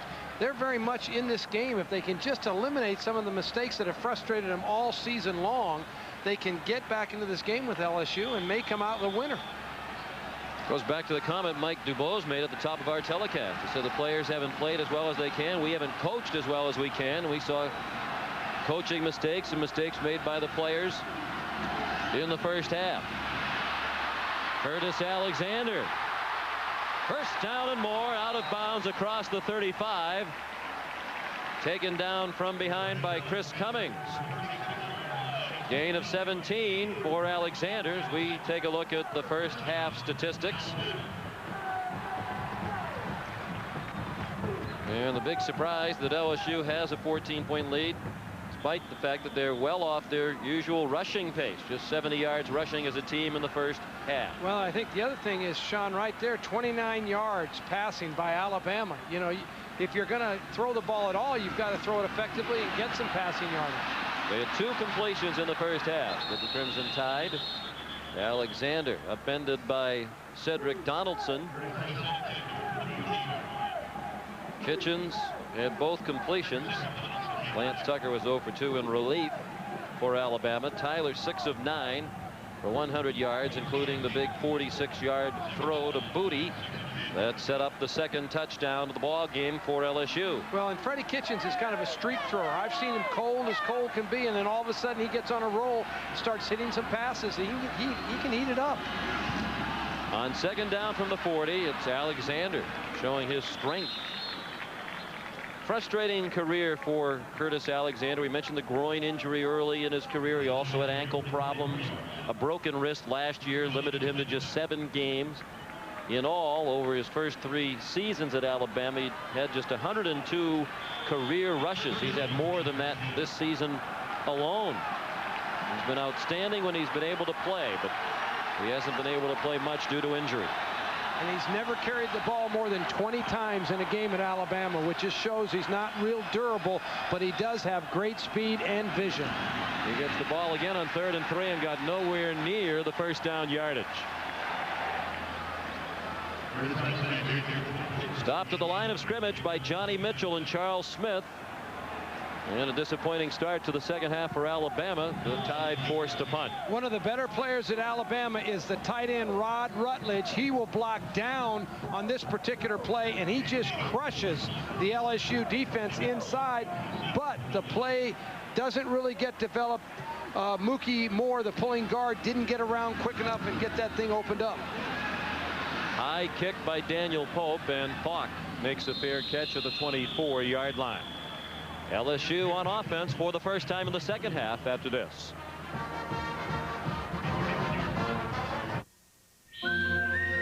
Jennifer Azzi spends 40 minutes destroying her. First possession of the second half for LSU upcoming. And the Tigers begin at their own 24. Herb Tyler 6 out of 9 in the first half for 100 yards. Kevin Falk opens the half at tailback, takes the pitch, and he was tackled by Trevis Smith. Not much there for Falk, who was the leading rusher for LSU in the first half, despite missing part of the half with a hamstring injury that required him to go to the locker room. And that had him frustrated early on, but after he went to the locker room, got some heat, did some stretching, he was a force. He scored the only touchdown by the LSU offense on this 5-yard run in the first half. Now he gets the ball on second down, goes across the 25 out to the 26. I just like the way he keeps coming at you, Sean. I just believe that he's a back who goes downhill on you, and that's what you like when you're looking for tailbacks. You love those guys that have that attack mode in their mind, you know, and he's an attacker. And by that you mean guys who look like they're running downhill rather than their performance goes downhill. Absolutely. They're running downhill. They're going right downhill at you. In other words, their speed with which they attack the line of scrimmage appears like they're going downhill instead of uphill. Which is how our jogging group looks on every Friday before these telecasts. We look a little more like uphill. Flag down as Tyler scrambles. And he's down to the 32-yard line. There's a flag thrown back at the 20. And it's a big flag because Tyler is short of the first down. I'd imagine they'll turn this down, set up fourth down in a likely punting situation from LSU. Well, you know, Herb Tyler's not a real tall quarterback. He's probably 6 foot, maybe at the most. During the play, we have illegal motion in the offensive backfield. The penalty is declined. Fourth down. When he gets in the pocket, he really doesn't see that well. And so consequently, one of the things that he's a dangerous quarterback, what makes him a dangerous quarterback, is his running ability out of the pocket, which we saw in that last play. He's as dangerous scrambling with the ball as he is throwing it. Chad Kessler hunted twice in the first half for 52.5-yard average.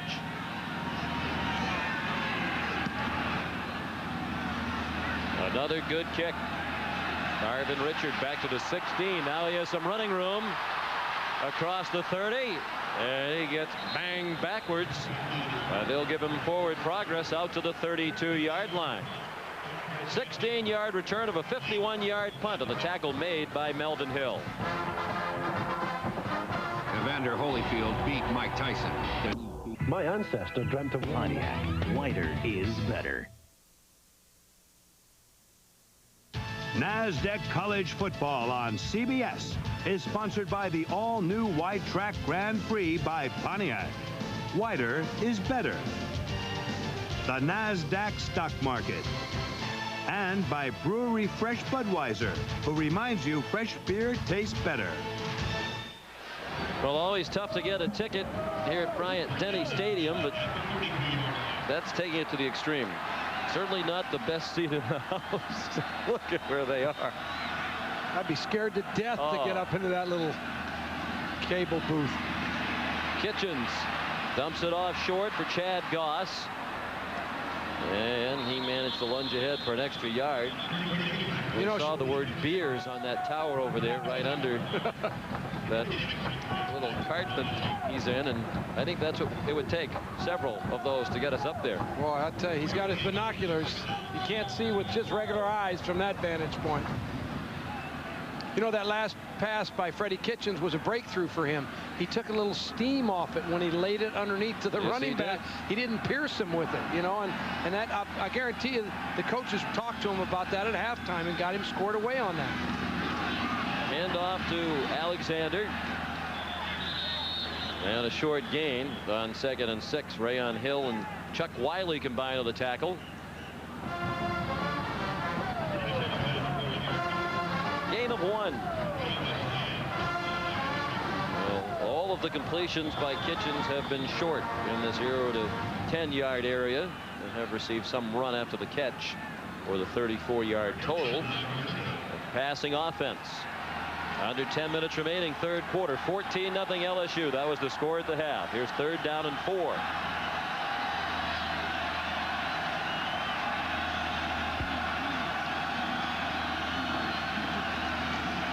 Snap with 1 second on the play clock. It's caught near flat. Alexander doing a dance, has the first down. Across the 50 to the LSU 49. Joe Wesley made the tackle with help from Clarence LeBlanc.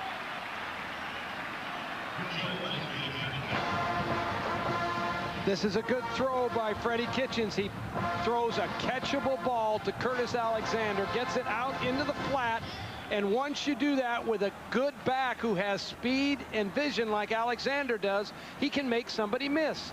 He makes somebody miss. He gets the ball upfield for the first down. That's what good backs do to you in the open field. They're hard to tackle.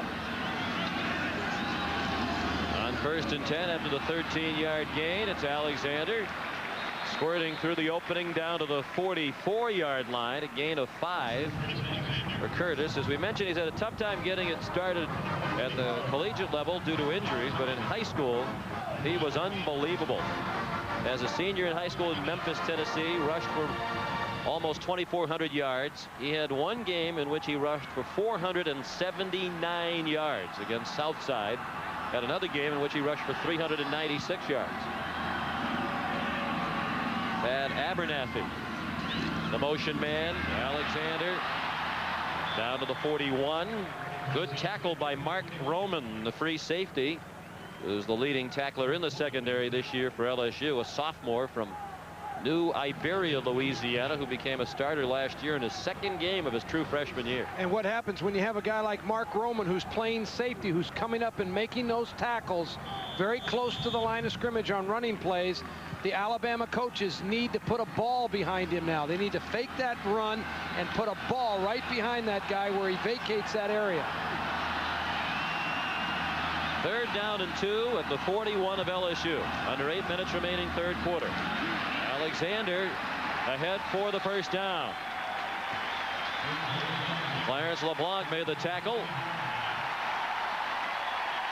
And the crowd with reason to cheer for one of the very few times today. They're trying to get themselves fired up. Alabama tries to establish a pressure point right there off the off-tackle area. They pull a guard, pound a bunch of weight up in there, and try to go over Wiley and just pound it in there. Consequently, the Alabama offense is doing 2 things. They're letting their defense stay off the field. They're eating up the clock. They need to convert on this drive, though, and score. Dennis Riddle back in at tailback. The fake went to him. What a catch! The tight end, Ron Rutledge, with a terrific catch inside the 25 of the 24-yard line. A gain of 13 for Alabama. Rod Rutledge runs a drag route. He comes underneath the defense. He just releases. The play fake holds the linebackers. He's wide open, and then he lays out, makes a beautiful one-handed catch on a ball that's not very well thrown. But that's why you have great athletes. That's why he's considered one of the top athletes on the Alabama team. Just his 14th catch of the year. They've been hoping to get him the ball with greater regularity, but they have not succeeded. Riddle down to the 19. A very crisp Alabama drive. Still on the move. Rayon Hill made the tackle on Riddle, who is the nephew of former NFL great wide receiver John Stallworth. You know, Alabama has a 1-2 punch going. They've got Curtis Alexander pounding away at tailback. They give him a little rest, bring in Dennis Riddle, let him work you over. This is what Mike DuBose wanted to do. He wanted to pound pound away at LSU. Things just kind of misfired in the first half for them, much like they did when Alabama played Mississippi.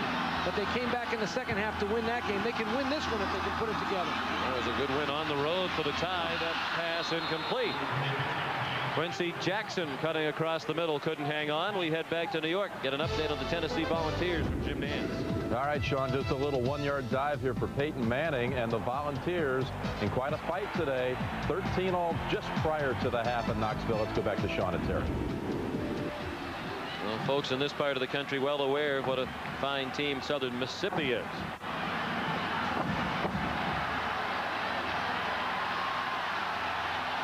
Big third down here, 3rd and 5.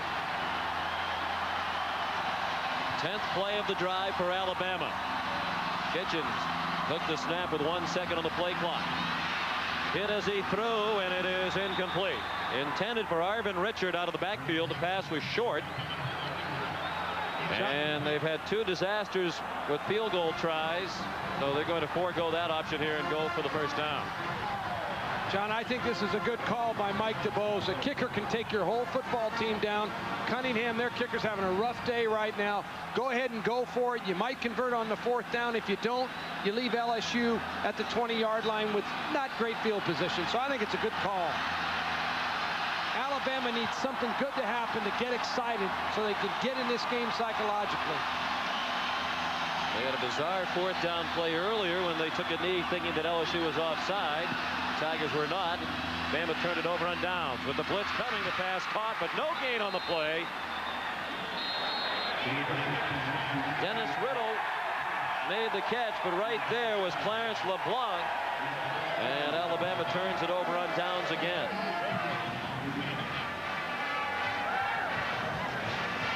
Alabama just tries to slip the back out of the backfield right into the flat here. He's wide open, but number 90, Mike Sutton, applies the pressure. He came unblocked.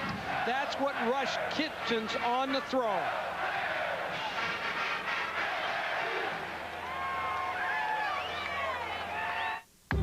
Once a single library. Another frustrating day for Alabama. The Tide with a lot of chances, a couple of missed field goals, a couple of problems on 4th down plays.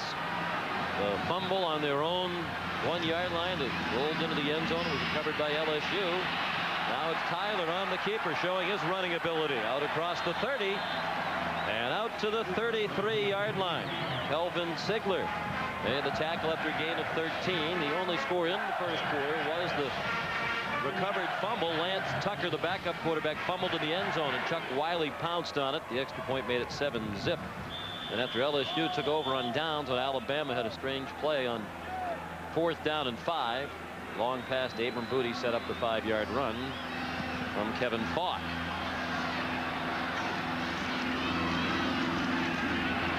Falk ran into a wall at the 35 by the name of Heath Hanks.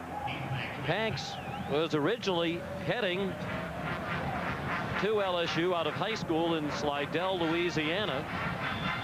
Shortly after he arrived at LSU, he returned home to marry his high school sweetheart. They had a child. He went to work, went to junior college for a couple of years at Pearl River. Played 2 years there, didn't play at all in 1995. But Curly Hallman, who was the former LSU head coach, now an assistant at Alabama, kept track of him. Invited him to come to Alabama. He's been a backup prior to the last couple of weeks. Now he's a starter.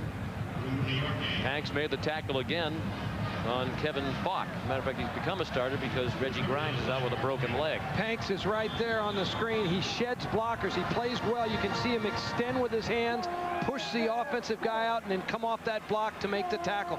That's an excellent technique by defensive linemen right there. 3rd down, 6 yards to go for an LSU first down. Kendall Cleveland in the backfield now. And a flag down. Looked like they had illegal motion, and the pass is incomplete. Intended for Foster. Kendall Cleveland, as you saw, stepped forward toward the line of scrimmage just before the snap. The reason he did that, Sean, the linebacker started to blitz, and that was his man, and he reacted to him.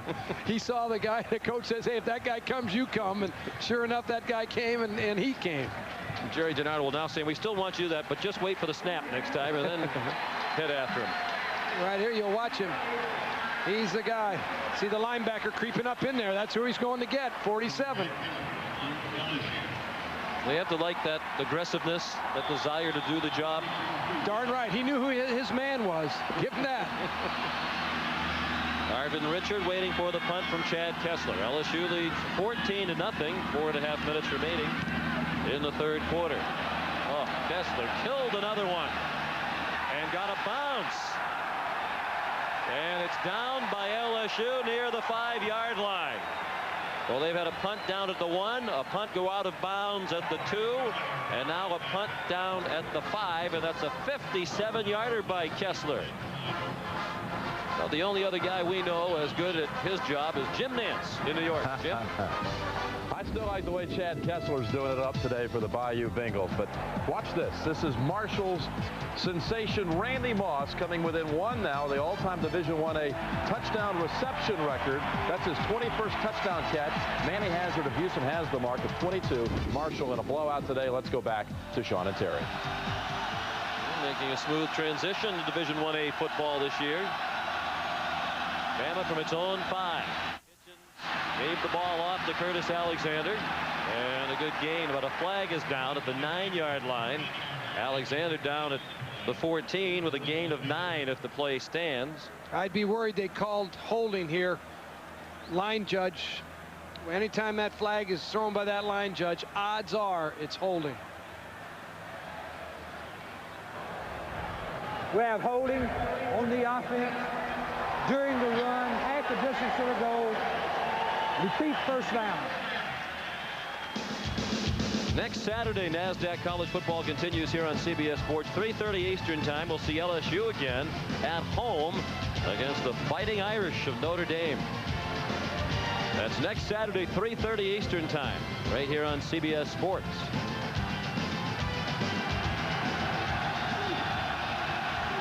Well, the penalty from the spot of the infraction. It's still essentially first down and 10, perhaps 10.5. Officially, we'll call it 11. Abernathy in motion. Alexander, nice cutback. And he's out to the 9, tripped up by Joe Wesley. It seems that Wesley's in on every play. Missouri still leading Nebraska. They're early in the second half now. Wow. Those Missouri Tigers now, they've got it going. And there's another wow. That's a wow Not right there. surprised that Michigan would be leading necessarily, but the margin is a huge surprise. And with their defense, you can pretty much put that one in the win column.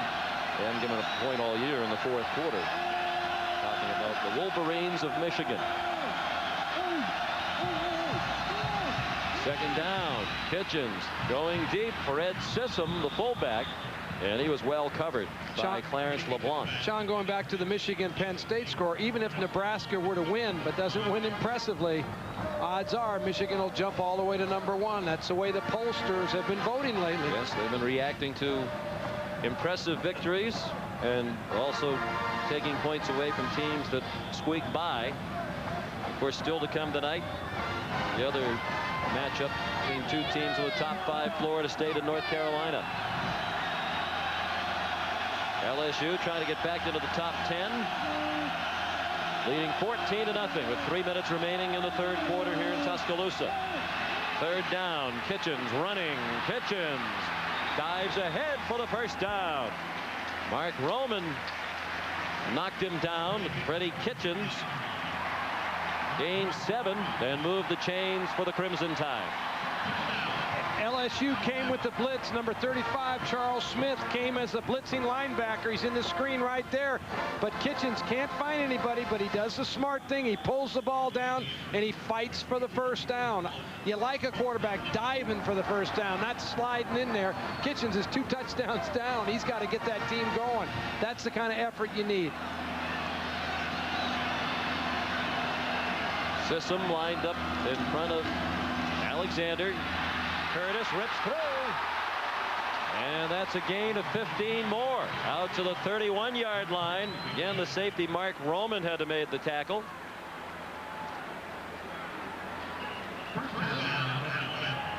When tailbacks get the ball deep, they've got to have good blocking up front. They have to have a good fullback leading them, and then they can cut and slash and attack that defense.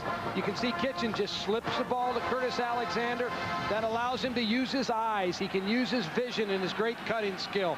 Running behind Paul Hogan, the center, number 74. And Alexander again avoided the tackle by Anthony McFarland in the backfield, but was knocked down by Charles Smith. And it's a gain of 1 for Curtis. You know, Sean, it's interesting. Alabama has been able to move the ball on the ground this half, certainly. But they are 2 touchdowns behind. Sooner or later now, they're going to have to get away from their initial game plan, which was to run the ball and control the clock. And they're going to have to get into their sugar offense and get more into a hurry-up 2-minute mode offense. They can play like this about through the 3rd quarter, but then things are going to change unless they can score on this drive. Dennis Riddle is dropped for a loss by Chuck Wiley. That's exactly what Bruce Arians told us yesterday. He said, we have as our game plan that we're going to run, and we're going to stick with it through the 3rd quarter, particularly if we're within 7 and 9 down. They're 14 down, but still within striking distance. Chuck Wiley just slashes in there and beats the block of the Alabama offensive line. The tight end there was supposed to come down, number 86. Rod Rutledge was supposed to seal that play and didn't get all the way down far enough and allowed Wiley to penetrate and make the play. Wiley, the defensive team captain, having a big day. 3rd down and long. Kitchens throws, caught, and then the ball comes free, and it's incomplete. Goss didn't have it long enough as he got drilled from behind by Cedric Donaldson. And it'll be a punt from Alabama with 39 seconds left in the 3rd quarter. You know, a lot of people have criticized Freddie Kitchens very, very hard this year, but you can't blame this on Freddie Kitchens. This is a great throw on the run. The ball's a little bit behind, but the receiver has got to adjust and make that particular play. Chad Goss has got to come up with that ball. Daniel Pope punting it away to Kevin Falk. Falk caught it at the 33. They're setting up some blocks along the near sideline.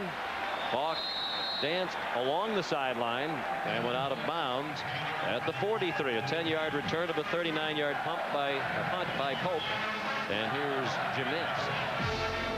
Well, Sean, Southern Mississippi made the mistake of giving the ball back rather quickly to Tennessee. 22 seconds to go in the half, and Peyton Manning, after almost 6 full quarters without a touchdown pass, finds Peerless Price. Vols lead at the half, and let's go back down there to Alabama. There's Tennessee out of the conference today, but battling Georgia in the Eastern Division of the Southeastern Conference. Play action fake by Herb Tyler. His pass is high and incomplete. Broken up by Fernando Bryant. He was looking for Abram Booty. Mentioned the Eastern Division standings. Georgia at 5-1.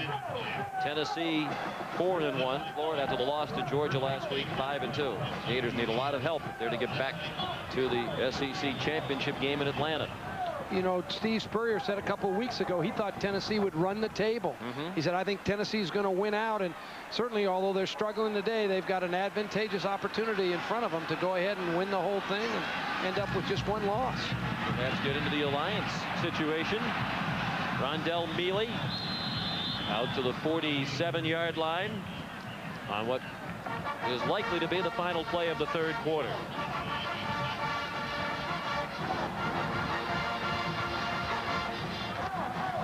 That's the end of the 3rd quarter with the score LSU 14 and Alabama nothing. We'll return to Bryant-Denny Stadium right after this message and a word from your local station.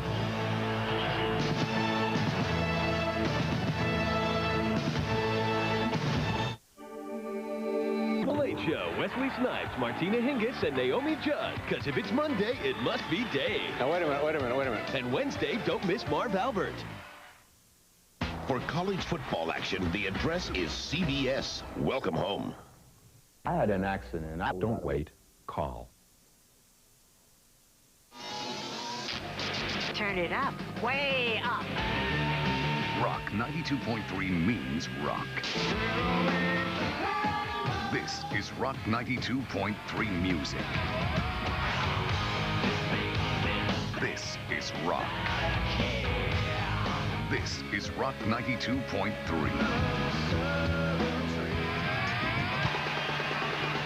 If it rocks, it's Rock 92.3. Patrick Evans on Channel 4's Eyewitness News. First play of the fourth quarter, and it's 3rd down and 5 for LSU near midfield. Tyler with the blitz coming, throws incomplete behind Abram Booty. He was covered by Antoine Hunter. Sean McDonough and Terry Donahue in Tuscaloosa.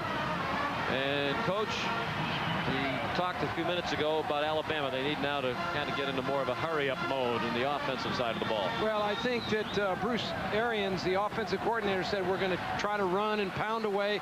But into the fourth quarter, if we're behind by more than 7 or 9 points, we've got to change our offensive style. I think they will. They're in the fourth quarter now. They haven't scored all day. They haven't been shut out. Alabama hasn't been shut out, Sean, in 81 games. So they're in danger of getting shut out here. They need to get on the board. Jeremy Witten, the pooch punter, with a 31-yard punt. Tomorrow, CBS Sports hits the fast lane with 2 NASCAR season-ending showdowns. First from Homestead, Florida, where national champion Randy LaJoie takes on some of the best Winston Cup drivers, including Mark Martin and Dale Jarrett, at the Jiffy Lube Miami 300. Then from Las Vegas, Rich Bickle and defending race champion Jack Sprague go bumper to bumper at the CarQuest Auto Parts 420K. That's all tomorrow, right here on CBS Sports. From the 21-yard line, Kitchens looking deep, throwing deep, and it is incomplete. Nice coverage by Chris Cummings. Looked like Quincy Jackson was breaking free, but Cummings closed the ground and knocked the ball down. Quincy Jackson ran a post all the way across the field. He's going to run and come inside into this area here. And sure enough, Chris Cummings follows him in a trail technique. He's underneath him. The ball is late. The ball needs to be delivered by then. And all of a sudden, Cummings comes up with a good knockdown. Cummings coming on a blitz on this play, and it's Dennis Riddle squirting out to the 25. Busy day for Jim Nance. Here he is once again in New York. Jim? Well, tell Freddie Kitchens this is how you complete a pass across the middle. Ohio State, Minnesota just before halftime. Joe Germain's second touchdown toss of the day. This one to John Lumpkin, 24-3. And how about Michigan, 34-0. Ohio State and Michigan looms so big now. Let's go back to Alabama. Indeed it does. Kitchens, as his pass dropped. Dennis Riddle has not shown good pass receiving skills today. And very quickly, 3 downs and out for Alabama. The only good part of that for the Crimson Tide, they didn't kill much time. That was a huge series right there, though, for Alabama, Sean. They're not going to get many more opportunities, and if you keep giving LSU these opportunities, sooner or later they'll get down there and either get a field goal or a touchdown on you and put the game out of reach. Larry Foster waiting this Daniel Pope punt. Foster caught it at the 31 and goes out of bounds at the 34. 3-yard return, 45 yards the punt. You're buying a car. Car doubleheader. First, the Grand Nationals go for it at their grand finale. Then the Super Truckers settle it at their season-ending showdown. Sunday on CBS.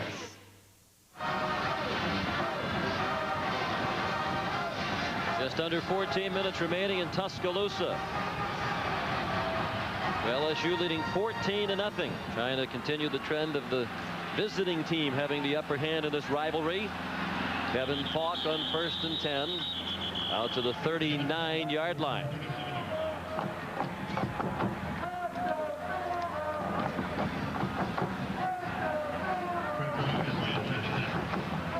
Home field has meant very little in this rivalry.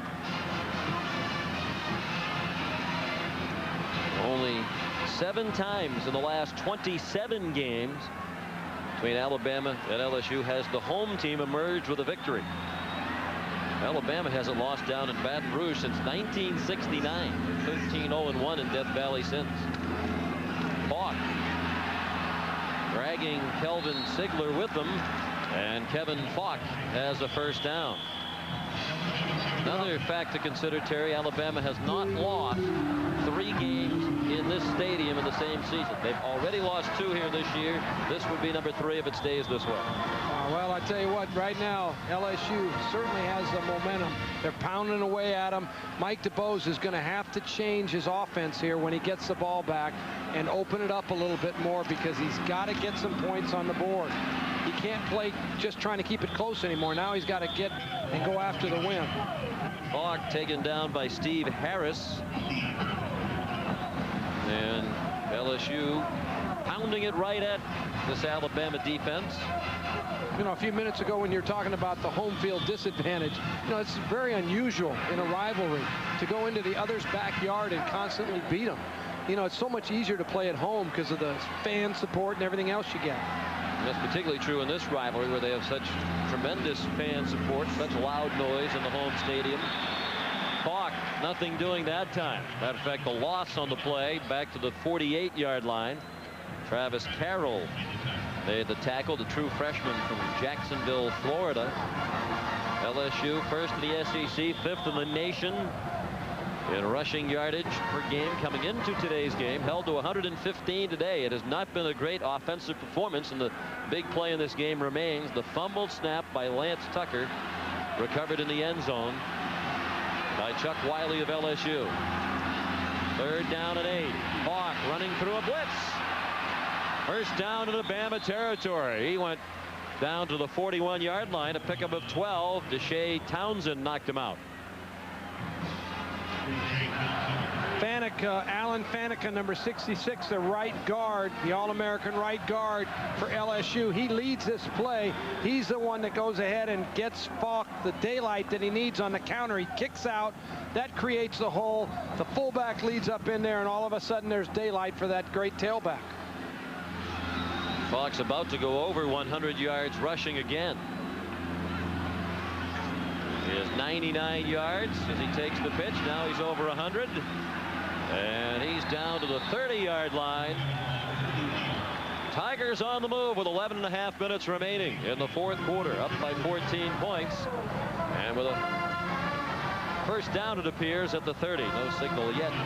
Kenny Smith and Fernando Bryant made the tackle. It is a first down. And Kevin Falk is getting stronger. You can see it from the press box here. He's getting stronger as the game goes on. And great backs do that to you.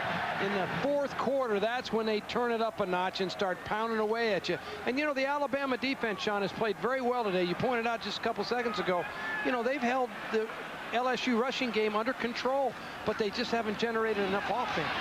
Rondell Mealy picking up where Falk left off. That's 15 on the ground for Mealy. After Falk went to the sideline with a shoulder pad problem. Tackle made by Fernando Bryant. The offensive line of LSU is starting to take control of the game. They're starting to dominate the line of scrimmage. They're getting good push, and they allow those holes to develop so those backs can start cutting back into those seams in the defense.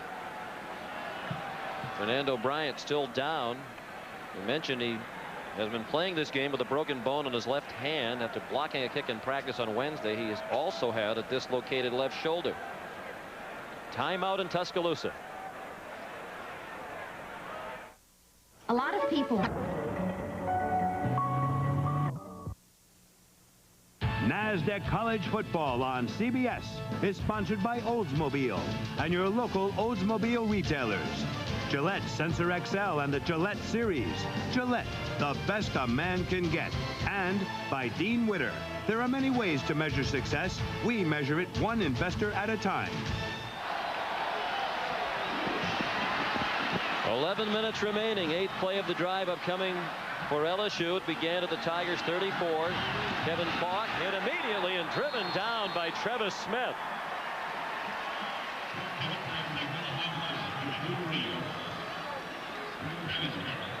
Travis Smith, playing linebacker for Alabama, makes a picture-perfect tackle on the sweep play. defensive linemen are to keep linebackers free so they can run to the ball and make those kind of plays. That's exactly what happened on that particular play. The Alabama defensive line freed him up, and he went there and made the hit. LSU spending a lot of time in the huddle here. And the play clock is down to 8. And I think they're going to let it run down to about 1 or 2 and then use a timeout. 10-12 remaining. Still Tigers by 14 in the fourth quarter in Tuscaloosa. You're buying a car. Joe Gaddy. Yeah, I think somebody better. When George hires a hot new housekeeper... Whoa, doctor. Will it ruin his reputation? People will talk. They'll do more than talk. They'll marvel. All new George and Leo, CBS Monday. Fernando Bryant back on the field for Alabama. Aggravated the dislocated shoulder we spoke of moments ago, but he's back on the field for the second down play. 2nd and 13. Bama showing blitz. Pass caught by Tommy Banks. That's the first completion of the second half for Tyler, as they've been relying on the run. Kelvin Sigler pushed him out of bounds near the 13-yard line. Just the second career catch for Tommy Banks, the freshman from West Monroe, Louisiana. Well, they just tried to slip him out of the backfield on a full sprint by Herb Tyler. LSU was anticipating a blitz, so they moved the quarterback outside. The blitz didn't come, but as you mentioned, Tyler finally hit his pass here in the second half. Tommy Banks, pre-med major, as you saw. He graduated from high school last spring with a 4.0 grade point average from West Monroe. 3rd down and 8. They're in field goal range, but LSU has had a tough time with field goals of late. Tyler still on his feet. Touchdown, Tigers.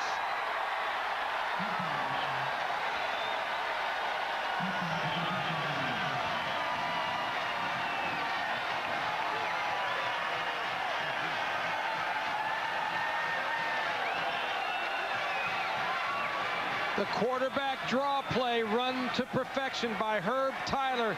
He gets a great block by his lead block. Alabama came on a blitz. They brought outside pressure, and Herb Tyler broke 2 tackles on the way to the end zone. And the extra point try hit the upright.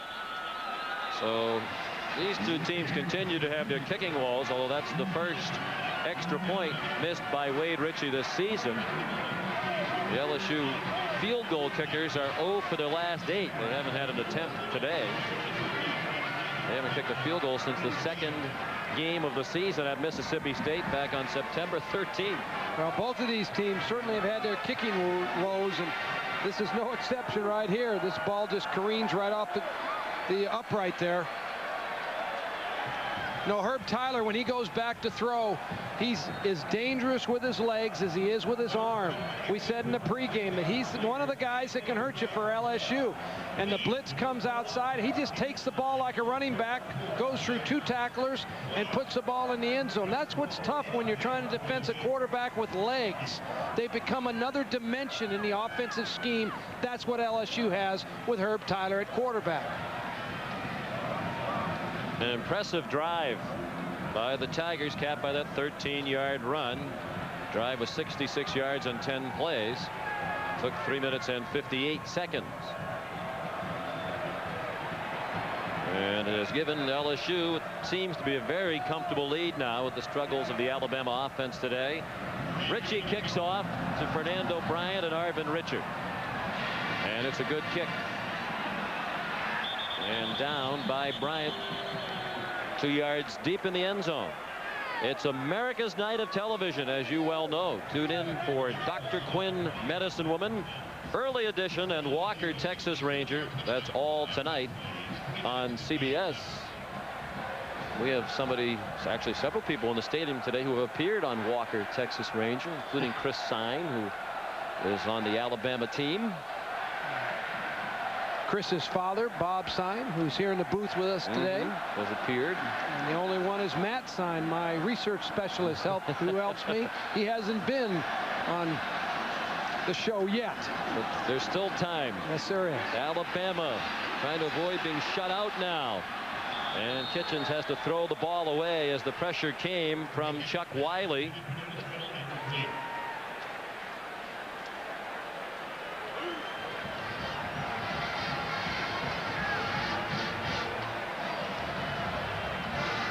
There's a look at Chris Sine, telecommunications and film major here at Alabama. He was an extra in Walker, Texas Ranger. Appeared in the season debut this year, the show titled Brainchild. And he was an extra in a scene with Walker and another character involved in a shootout during a robbery. And as Terry mentioned, Chris's dad has also appeared on Walker, Texas Ranger. Anthony McFarland put the hit on Freddie Kitchens. Second sack for LSU. Well, LSU has Alabama right now where they want them in terms. They've got them in a passing mode. They can now put their heels down and turn it up, turn the heat pass rush on, because they know Alabama's got to throw to get back in the game. McFarland, the most talented defensive lineman in the program.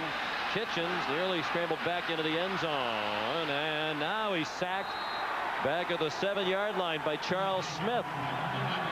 And the Bama offense going in reverse. Well, the front four of LSU comes on the pass rush, and they force Kitchen out of the middle and get him to scramble. You can see all of a sudden the front four just keeps pushing up the field. It's great effort by those guys. Kitchen has to run. He can't find anybody. He pulls the ball down. He did really the prudent thing. Don't throw an interception. You don't have anybody to throw to. Sometimes you just take the sack. And the punt by Pope, not quite as good this time, although he gets a kind bounce and roll down to the 44-yard line. 48-yard punt, as it turned out.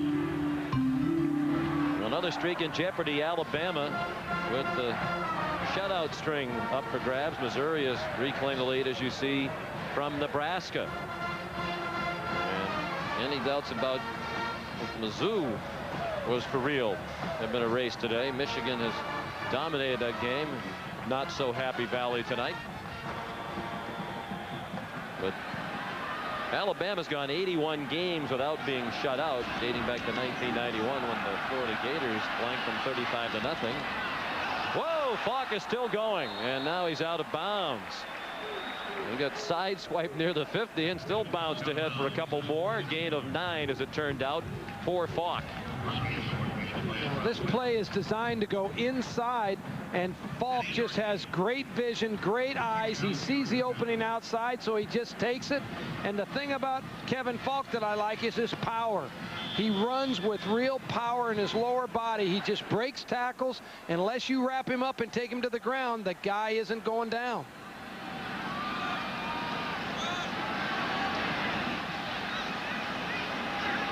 Second down and 2.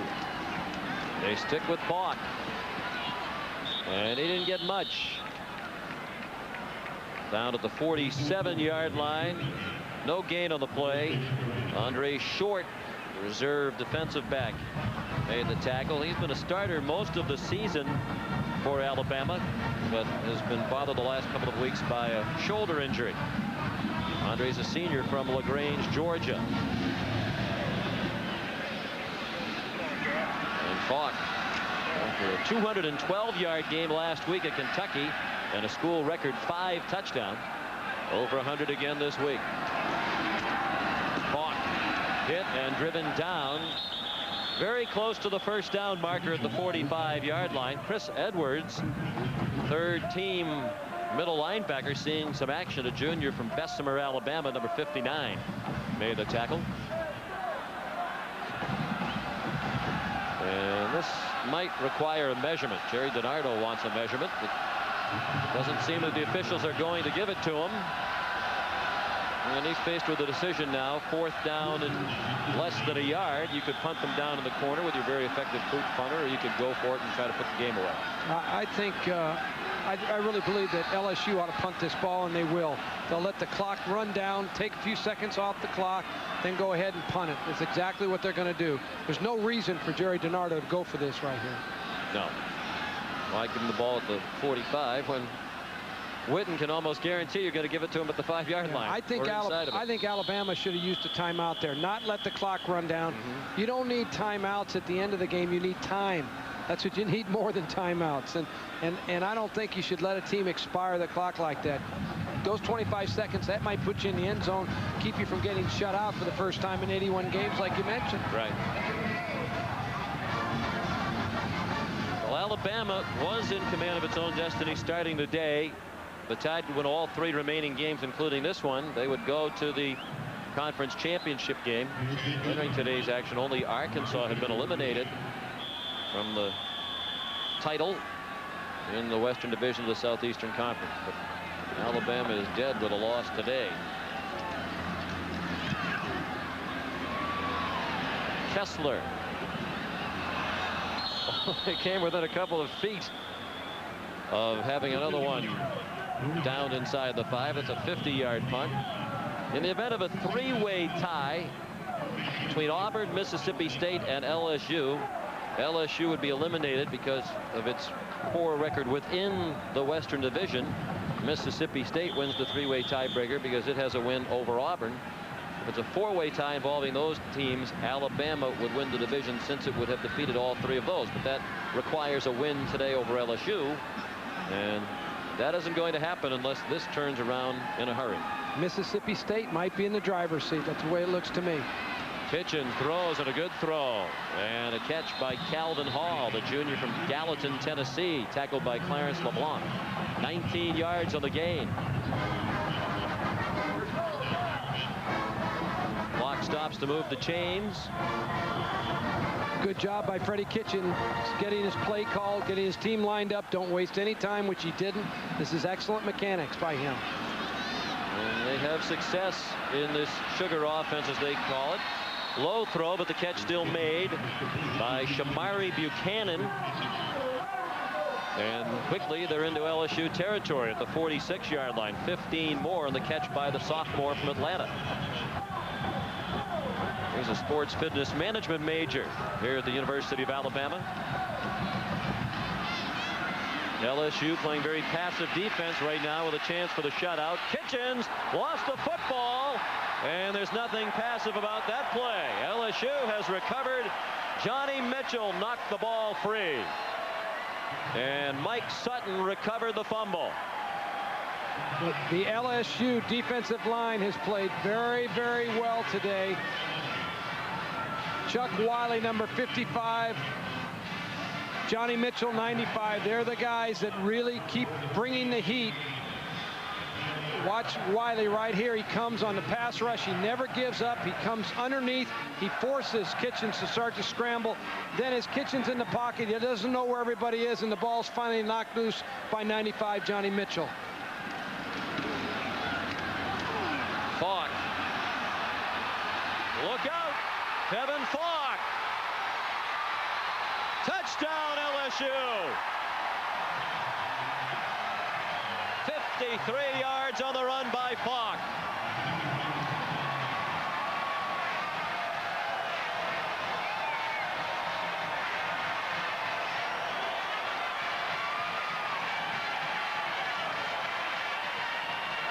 I said earlier that great backs keep getting stronger as the game goes on, and that's exactly what happens with Kevin Falk. The more you give him the ball, the stronger he gets. They hand it out on the outside slant play, and he just breaks a tackle, and all of a sudden he's off for the touchdown.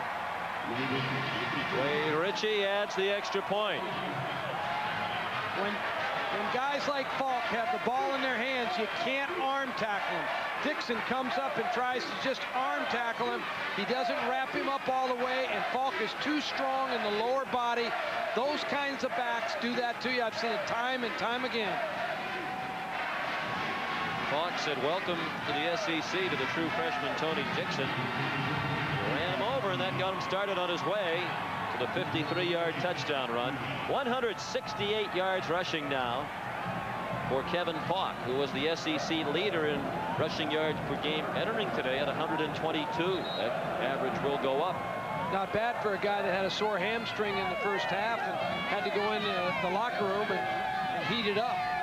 I really didn't think he was going to come back and play. Hamstrings are so troublesome. I didn't believe he'd return to the game.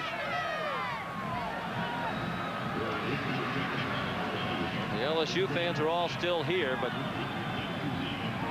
much of the rest of the sellout crowd has vanished. 70,123 the attendance today at Bryant-Denny Stadium. That is a sellout. Wade Ritchie kicks off. Fernando Bryant couldn't handle the kickoff. Downs into the back of the end zone. 5:22 remaining here as we check in with Jim Nantz.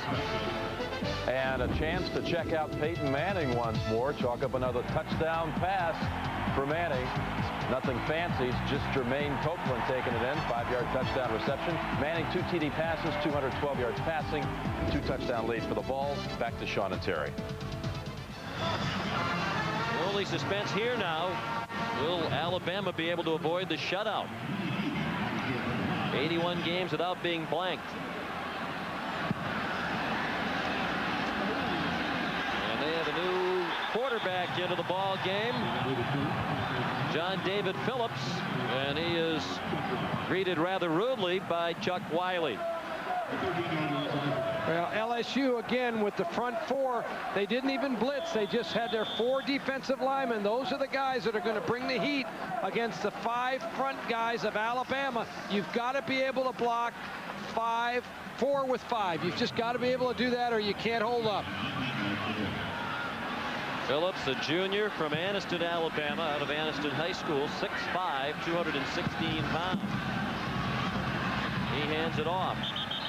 Curtis Alexander back to the 13, and that's all. Well, quite a day for the top 10 right now. Nebraska's tied with Missouri at 31 apiece, but they're in danger of coming out of that top spot with a struggle today. Florida State plays tonight at North Carolina. Penn State getting throttled by Michigan. Number 5 North Carolina has the date with Florida State. Phillips on the run. Tackled from behind. Well shy of the first down. Anthony McFarland and Charles Smith combining on the stop. Washington coming back. They were down 24-3 at one point today at home against Oregon. Tennessee has the lead. Ohio State on its way to victory. Georgia off today, and Kansas State has won the battle. Sean, Mike, bragging rights in Kansas. Mike DeBose, that last series, had his 2nd unit offensive line in there, which means he's building for the future. You got to hand it to him. He's not so worried about the shutout today. He's more concerned about getting some players some experience, and he put his 2nd unit line in there. They didn't fare all that well, but at least he got him some valuable experience against LSU. 49-yard punt by Pope. The fair catch made by Falk. And here's a fair catch made by Jim Nantz. All right, well, let's watch this catch and move by Kevin Johnson of Syracuse. He takes the pass from the quarterback, Donovan McNabb. 65 yards it'll add up to. And Johnson gives Syracuse a little room. 20-10 lead. Coming up, we'll have some bonus coverage of this Big East game. Right now, let's go back to you guys at Alabama. Well, it's been a tighter game than most anticipated. Give BC credit. Not a lot of talent on that squad, but the Eagles have played hard all year for Coach Tom O'Brien. Rondell Mealy, the ball carrier, and he's down at the 32-yard line. Jason Jones dropping the play for a 1-yard loss. He's a redshirt freshman who came to Alabama as a walk-on. You see Brian Sparacino, the backup quarterback, into the game now. More of a drop-back passer than Herb Tyler. Better in the pocket, and Tyler doesn't run the option quite as well. He's a senior from Denham Springs, Louisiana, not far from Baton Rouge. And it's Mealy again, dragging tacklers out to the 37-yard line. Clock under 3 minutes remaining. So LSU will keep pace in the race in the SEC Western Division. Well, and this is an important win for LSU. Jerry DiNardo wanted to play good games back-to-back. That's what they talked about. 2 home games remaining, only 1 conference battle with Arkansas to round out the regular season. And we're looking forward to our trip to Death Valley next week. Game to be seen on CBS as Notre Dame takes on the Fighting Tigers. Never been down there for a ball game. Was down there for spring practice many years ago, but I've never watched a game, and I'm looking forward to that with you, Sean. Tremendous atmosphere there. Mealy struggles, and he looks to be short of the first down. Down at the 41. Again, Jason Jones made the tackle. There's the ball game of which we were speaking at 3:30 Eastern time next Saturday. Number 12 LSU likely to be ranked higher than that with the victory today against Notre Dame. That's next Saturday, NASDAQ College Football, 3:30 Eastern, right here on CBS Sports. Well, Alabama will punt. And Kessler, chance to add to his average. Chad recently named a 1997 National Scholar Athlete by the National Football Foundation and College Hall of Fame. And he's running with the ball. And he'll pick up the first down out at the 48-yard line. John, I don't think that was a designed fake punt. The snap was high.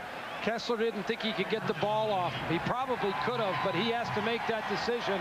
But it was just a high snap, and the snap before this one was high. But watch the snap. It goes a little bit off center. He sees that rush coming. He makes a good decision. That's a quick, good decision by the kicker. Don't get a punt block. Get it back, and all of a sudden he picks up the first down. Got to give him credit. Yeah. Heck of a play. Punters have been tremendous. We mentioned the honor that National Scholar Athlete Award and grant from the College Football Hall of Fame, National Football Foundation. And Chad's going to receive an $18,000 base scholarship for postgraduate studies, so congratulations to him. That's a very prestigious honor given to college football players around the country. 17-yard run for Rondell Mealy. Jason Jones made the tackle. While we have a moment, we want to send along best wishes to one of our outstanding technicians, Joe Posback, who's watching this afternoon's game at his home in the Chicago area. Joe was here with us yesterday. Unfortunately had a spill and broke his wrist, cut his head. He's doing fine. We're looking forward to having him back with us, but we hope he's resting comfortably, and it's not quite the same without Joe here today. We miss him. We do miss you, Joe. Get on back here. 1st and 10. Nowhere to go for Mealy. Penetration that time from Griff Redmill, a freshman from Jasper, Alabama, who only 3 weeks ago was a starting offensive lineman. That amplifies the struggles they've had on the defensive line. And a huge key for Alabama this year was losing Michael Myers, who was going to be an outstanding defender up front. Had contact with an agent, suspended for the year, and they miss him in a big way. Oh, he was their pass rusher. Their whole defensive structure had to change. But Alabama has to rebuild. You know, they're coming off probation where they lost some scholarship. Mike DeBose will get it going at Alabama. It's just going to take some time. But right now, Jerry DiNardo, he's got it going at LSU. Alabama shut out for the first time in 82 games, for the first time since 1991. They've lost 3 home games in this stadium in a season for the first time in stadium history. And Jerry DiNardo has his first win as a head coach against Alabama. This is 7th try. He's standing by with Michelle. All right, Coach, this is the first time LSU has shut out Alabama in Tuscaloosa since 1902. It's a big win no matter how you slice it. How important is it to the program? Well, I think it's important, Michelle. We played 2 weeks in a row, and we've really been struggling with that. Alabama played hard. Our guys played hard, and we were fortunate to win. You talked about wanting more consistency from every aspect of your football team and the 2 back-to-back strong performances. How did your team respond today? Well, we were a little bit slow offensively after the first quarter, but I'm just happy to win. Anytime you play on the road in the SEC, it's great to get a win, whether it's by 1 point or whether it's by 27. Congratulations, Coach. Thanks, Michelle. An early birthday present for Jerry DiNardo. He'll turn 45 on Monday. Final score 27-0. LSU over Alabama. Coming up next, stay tuned for bonus coverage here on CBS Sports. We'll check in with the ball game in Syracuse between the Orangemen and the Boston College Eagles. Now for Michelle Tafoya, Terry Donahue, and our CBS Sports crew, Sean McDonough saying so long from Tuscaloosa. We'll talk to you next week from Baton Rouge, Louisiana.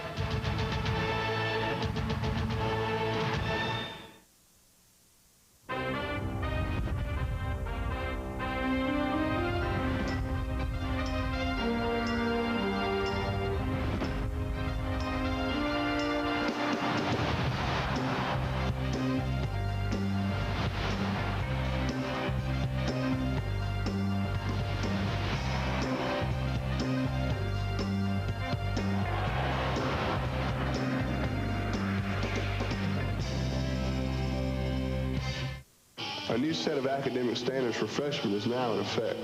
To practice, play, and receive an athletic scholarship, freshmen will need a minimum grade point average in at least 13 core courses in high school and a corresponding minimum score on the ACT or SAT. Ask your coach or guidance counselor about the new sliding scale and requirements. Prepare yourself now. Want to play? Know the rules. This message provided by the NCAA.